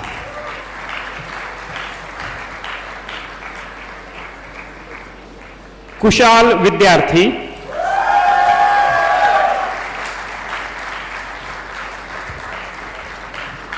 ladies and gentlemen, I now present to you the rest of the class of the PGP 2015. I request them to come forward and collect their certificates as I call out their names. And I'll be calling out their names in the last, in alphabetical order of their last name. Anand Agarwal,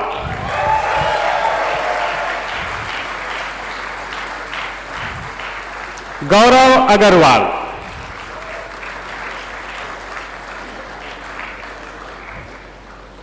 Varsha Agarwal,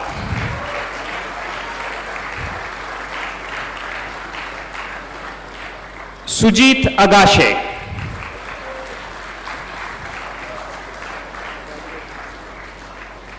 Tahir Imran Ahmed,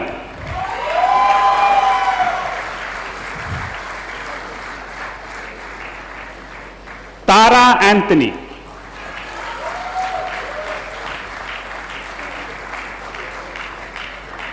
Siddharth Arora,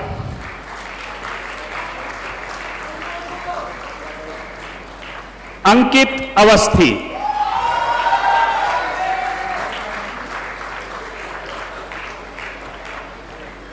Pulkit Bagga,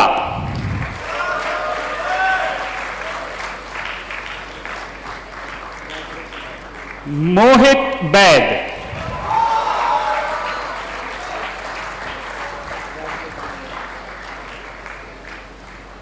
Abhinav Bajaj,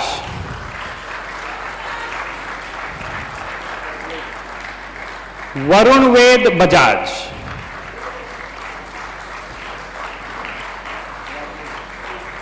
Siddharth Bajpayee,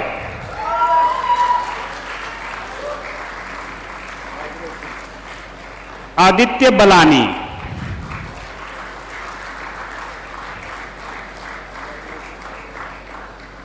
उशशी Banerjee,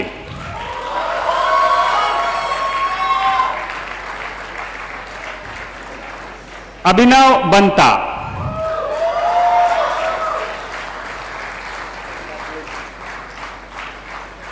Taran Singh Bedi,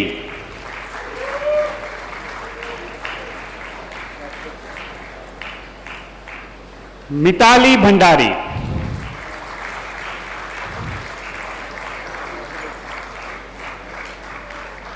Niranjan Vijay Kumar Bhargava,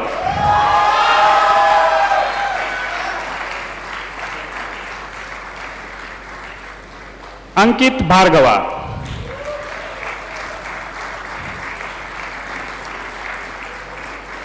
Isha Bhatnagar,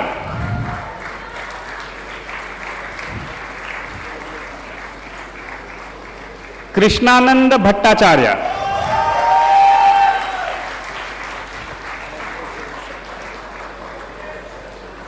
Uma महेश्वरन भोजराजन,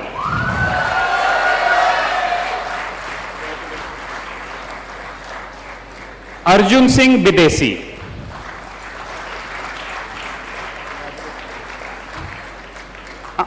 Aman Bindal,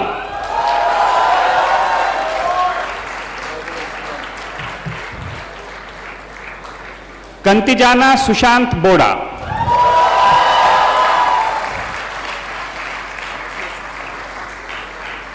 Soumik Bose,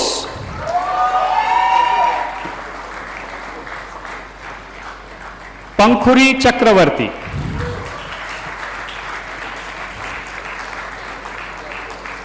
Avinash Chandrashekhar,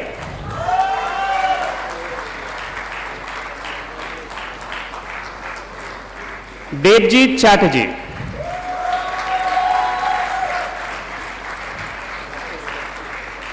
Rohit Chattopadhyay,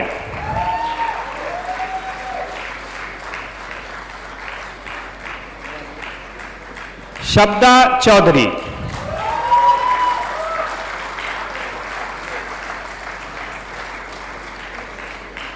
Prateek Ashok Chauhan,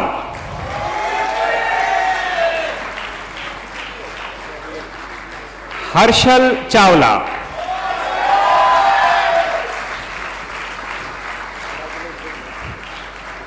Nitin छपरिया,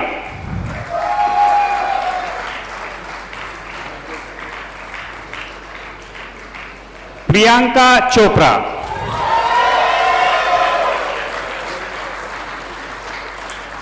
Rishabh Daga,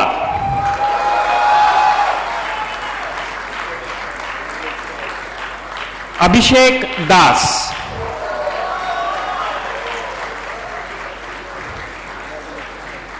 Prithvi Verma दातला,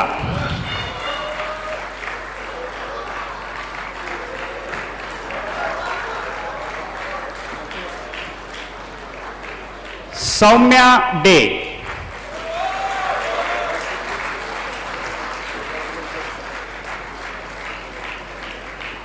Rujuta Dev,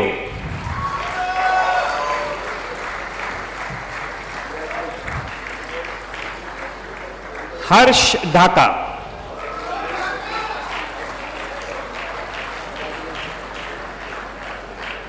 Lakshmi Dharmarajan,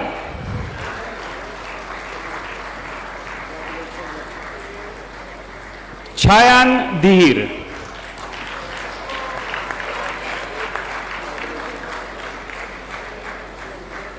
Surabhi Dua,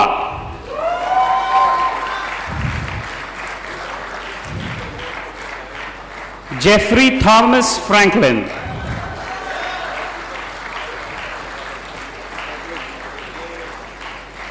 Adriel Frederick,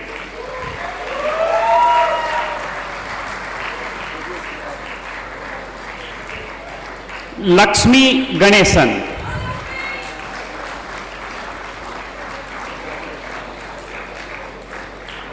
Himanshu Garg,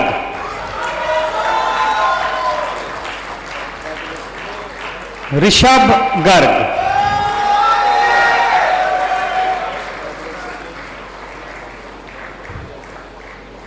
Rishabh Ginotra,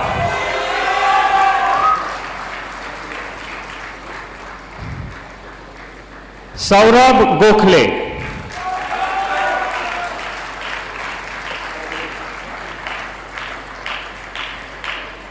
Siddharth Gondal,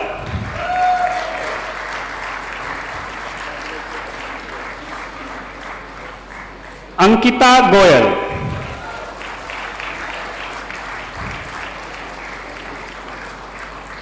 Ayush Goyal, Nidhi Goyal,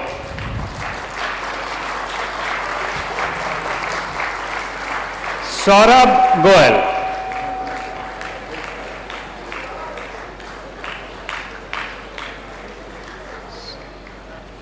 Saurabh Goyal,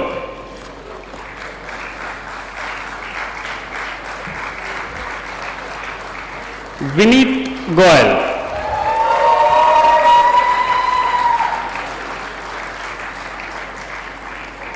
Ankit Gupta,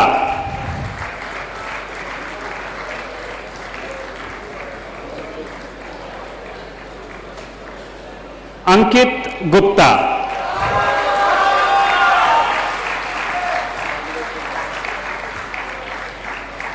Anika Gupta,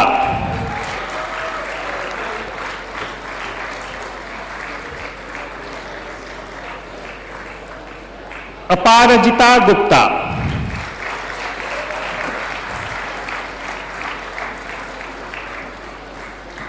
Arpit Gupta,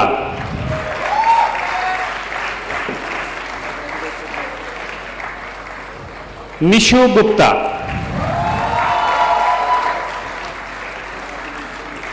Sachit Gupta,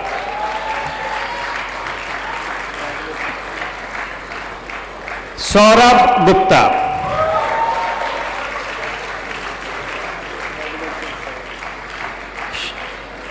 Kshitij Gupta,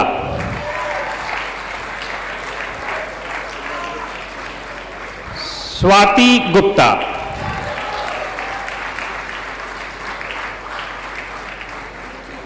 Vivek Gupta,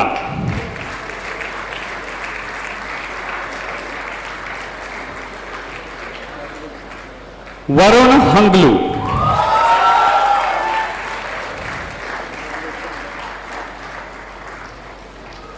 Taketo Itami,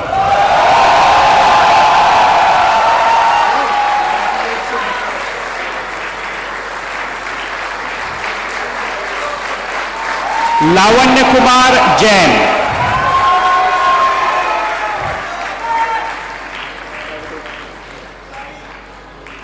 Surender Jagannathan,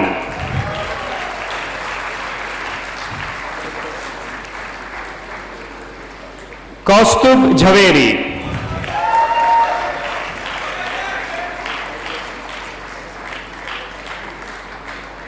Shrikala Kashyap,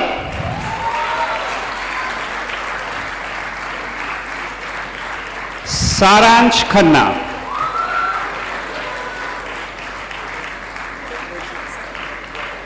Anshul Khurana,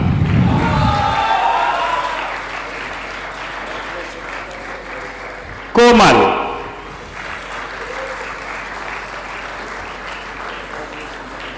Mukesh Kumar,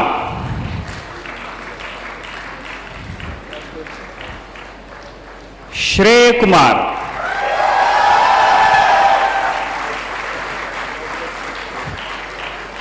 Pallavi Kumari,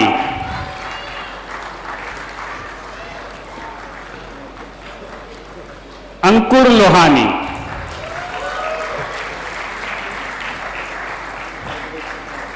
मंचित Mahajan,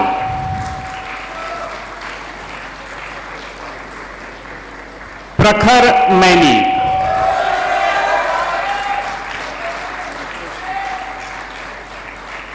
Gautam Malhotra,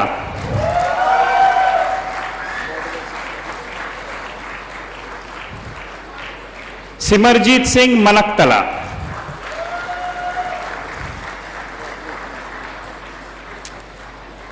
Amit Manchanda,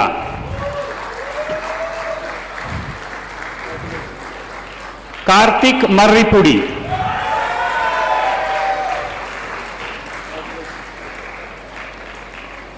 Anshul Meherwal,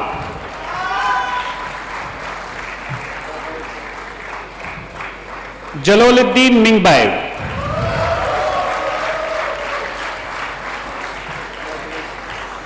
Sanmay Kumar Mishra,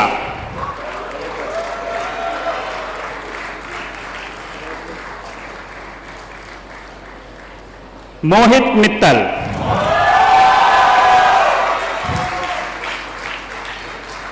Rohit Modi,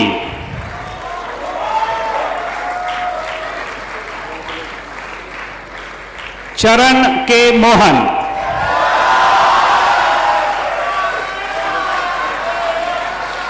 Milan Kumar Mohapatra,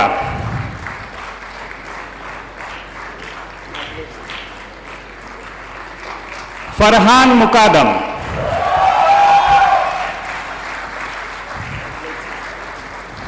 Leena Mulchandani,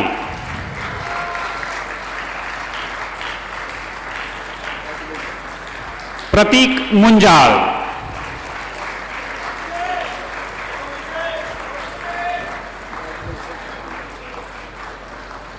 Avinash Nanda,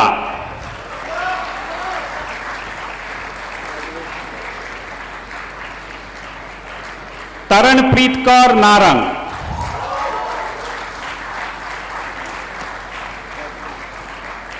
Harshit Nayyar,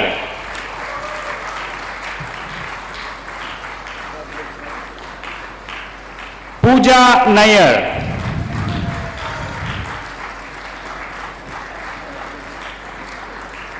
Lester प्रेम नरोन्हा,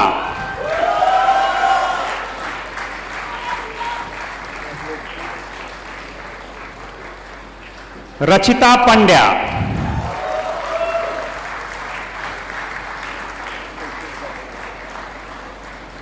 अमोघ पांजे,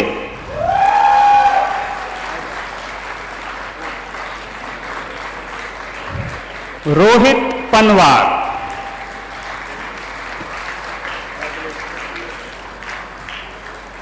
राहुल पराशर,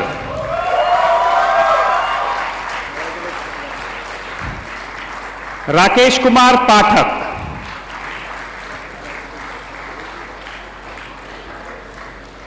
क्षितीश फणसलकर,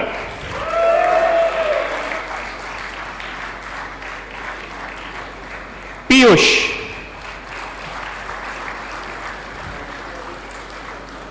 अपूर्वा प्रभाकर,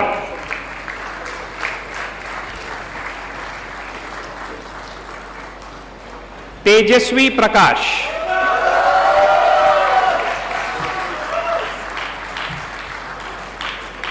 संदीप कुमार पुंदिर,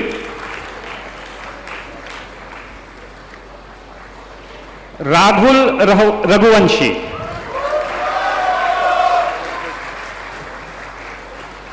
अक्षय रैना,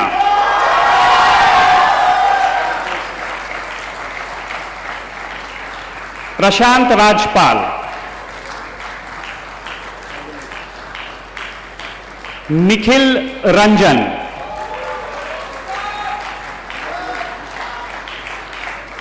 स्मृति रंजन,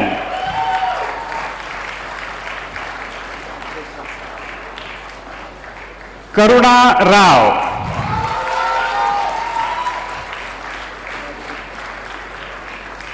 अभिषेक Rastogi,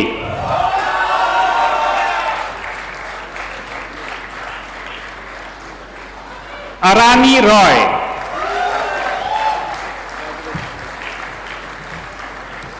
Prakriti Sachdev,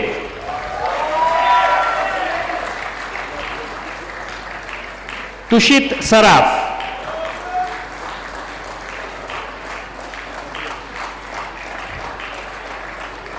Sahil Sardana,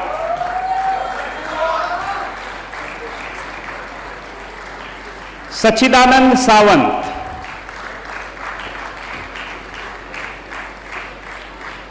Prachi Saxena,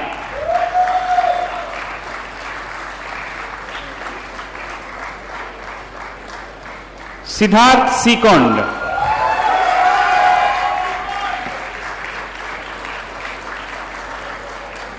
Nilanjan Sen,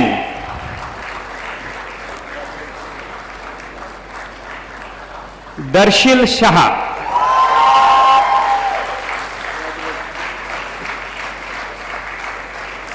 Gaurav Shah,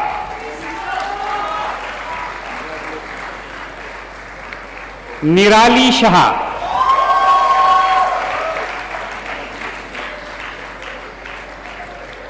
Dhruv Sharan,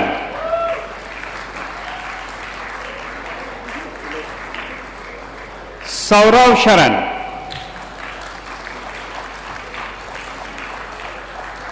Devashish Sharma,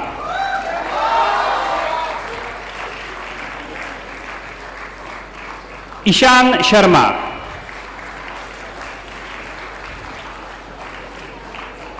Kunal Sharma,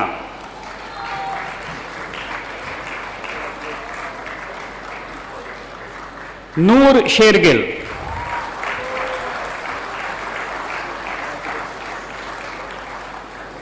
Siddharth Srivastava,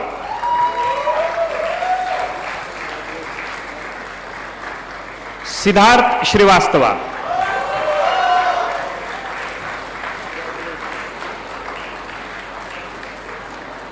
Swati Srivastava,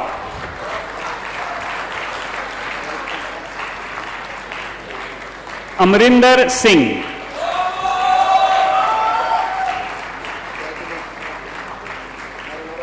Ankita Singh,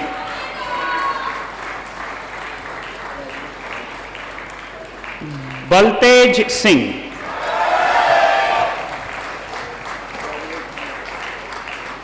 Vipul Kumar Singh,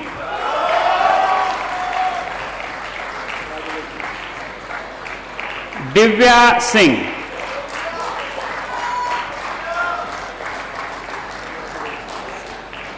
Jayant Singh,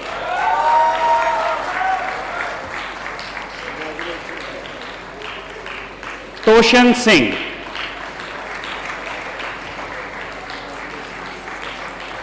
Rahul Sinha, Sonia Sinha, Varun Sinha,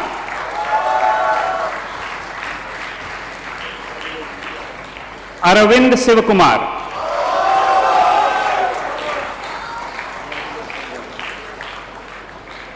Chandeep Singh Sodhi,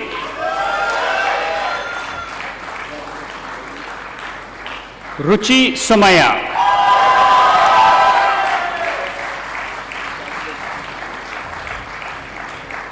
Deepak Soman, Sonali,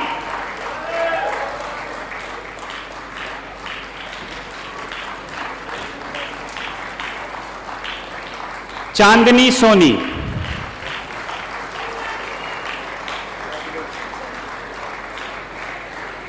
Vinita Soni,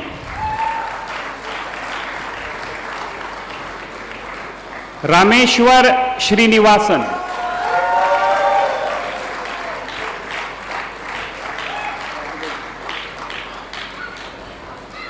Ragul Tamil Chemmal,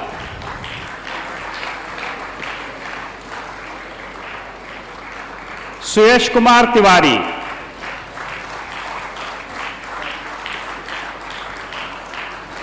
Kaustubh Tripathi,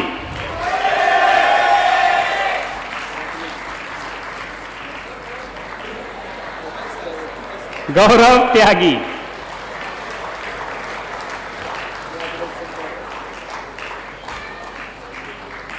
Datla Saket Ujjwal Verma.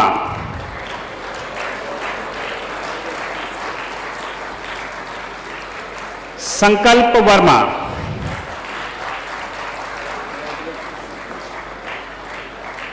George Verghese.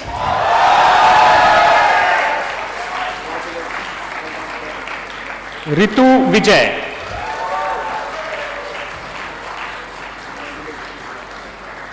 Umang Vijay Vergi.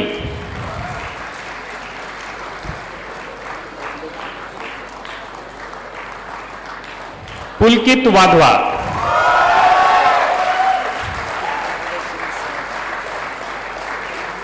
Ashutosh Walia.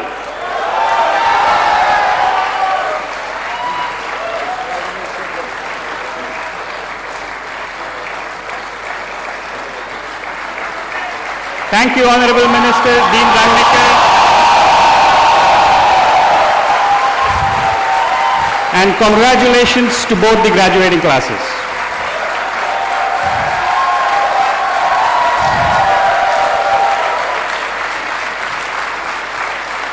So dear graduating classes, this day does mark the culmination of all the hard work and effort that you've put all throughout the year. And I do believe that this 1 year at ISB has been a year of transformation for all of you. And we had a signboard in the Hyderabad campus that actually said, the tassel that you proudly wear today was really worth all that hassle, right? So I hope that that is true with all of you too. And as you gear up to face the world outside, I hope you can confidently face all the challenges that life throws at you. And all of you can make a mark in your respective fields and bring pride both to yourself, your families, as well as to the alma mater. So on behalf of the entire RSB community, I wish all our freshly minted alums the very best in all their future endeavors. And I now would like to request our CEO of the Mohali campus and Deputy Dean, Pradeep Singh, to come and propose the word of thanks.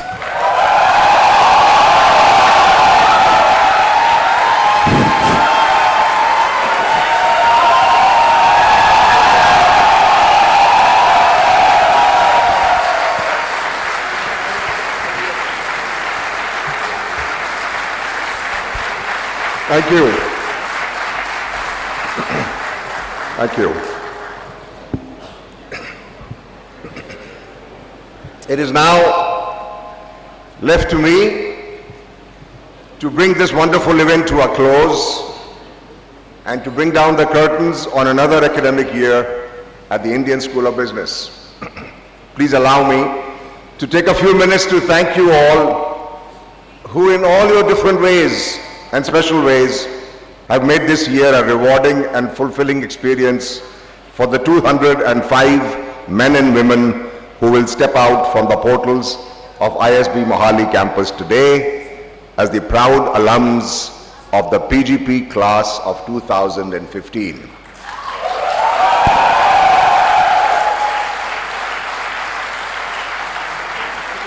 And the 38 who will become alums of the Masters in Family Business program.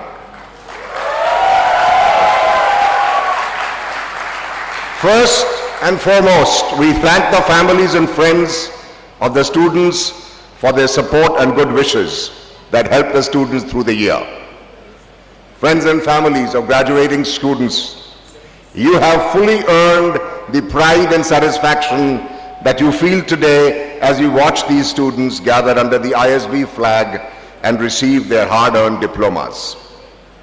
We are privileged indeed to have the presence and blessings with us of Minister Piyush Goyal, a trained finance and legal professional himself, who has straddled the world of investment banking and public life for decades.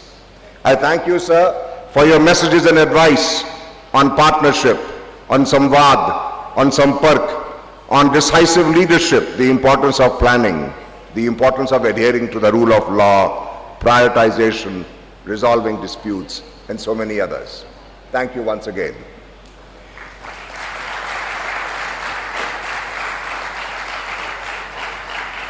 May I now request Sri Adi Godrej, Chairman of the Executive Board of ISB, to present a memento to Sri Piyush Goyal to mark the occasion.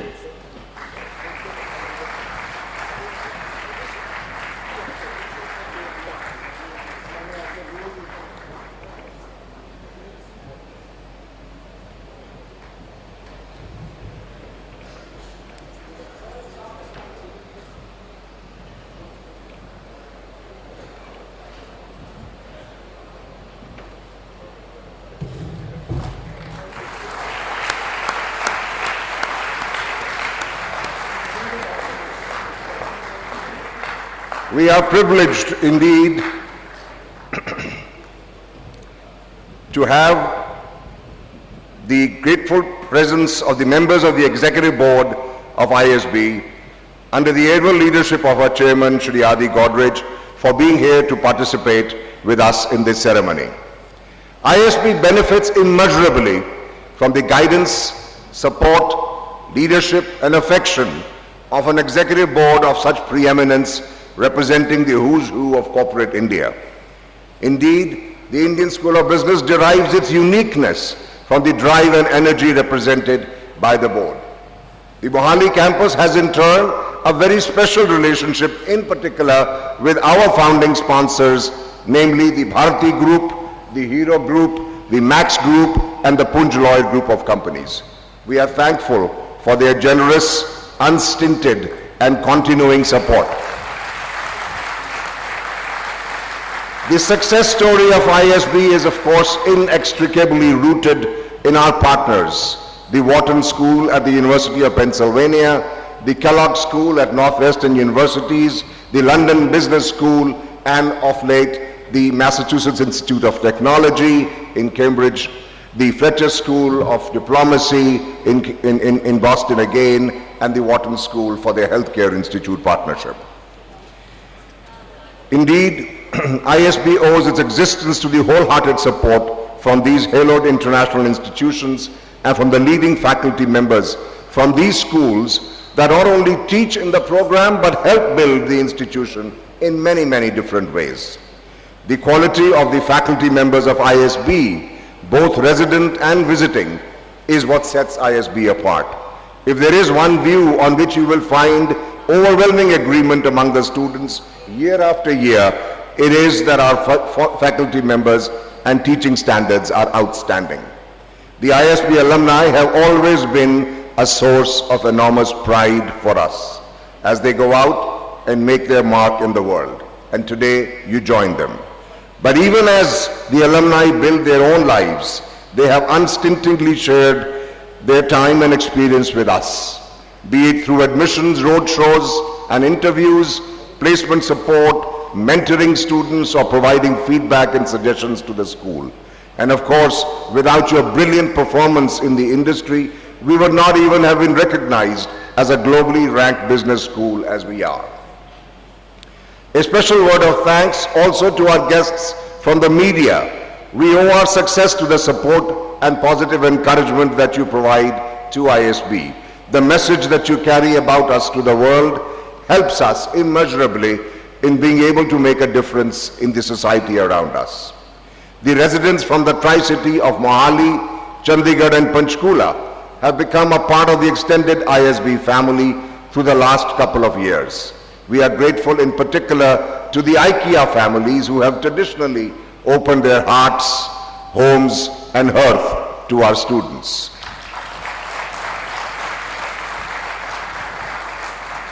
ISB's Spouses and Families Association holds a special place in life at ISB. Thank you. Thank you, spouses. Thank you, children, for giving a special meaning for what we call the ISB family. The ISB staff is, of course, the backbone of the school. It would take much too long to acknowledge the many things the staff do, and I won't even try to begin to thank all of them individually. So I will simply thank all the unsung heroes in operations, admissions, placements, ASA, SEAL and all the other departments where the staff dedication and commitment to ISB's vision is really what sets us apart from other institutions.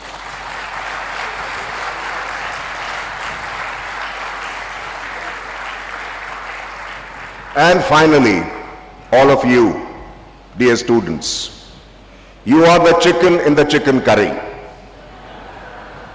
the paneer in the paneer pasanda.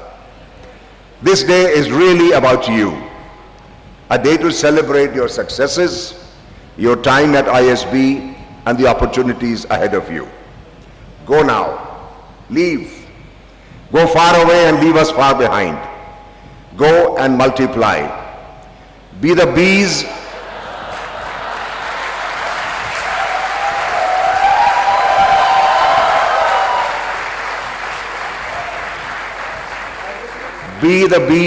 that carry the pollen. Let the fragrance of what you picked up at ISB spread far and wide.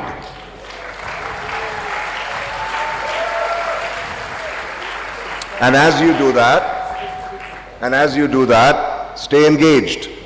Not only to each other, stay engaged with the school, wherever you are. That is all we ask. As we stay at ISB, a student for 1 year and an alum forever. Goodbye. Godspeed. Thank you.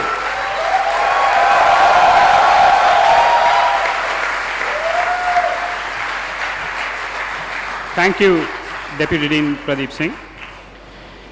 May I now request all of you to stand up for the national anthem, and once again request our student spouses Chaitanya and Sivapriya to come on stage in order to lead the anthem for us.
Thank you,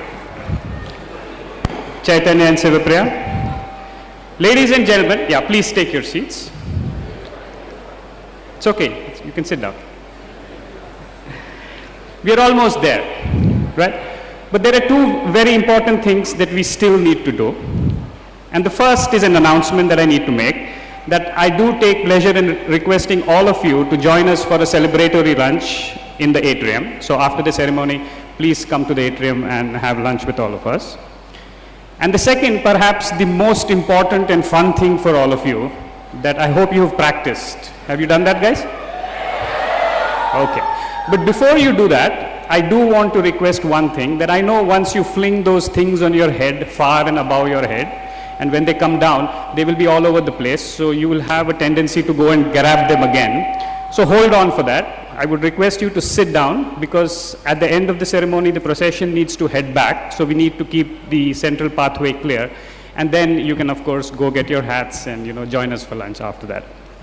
So are you guys ready? Yeah. Okay. So may I request all of you to stand up, the students only. Okay. So on the count of 3, I want you to fling your hat as high as possible and give out the loudest cheer that you possibly can. So here we go. 1, 2, 3.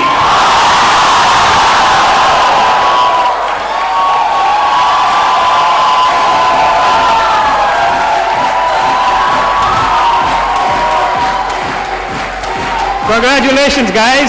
Please be seated as we take the procession back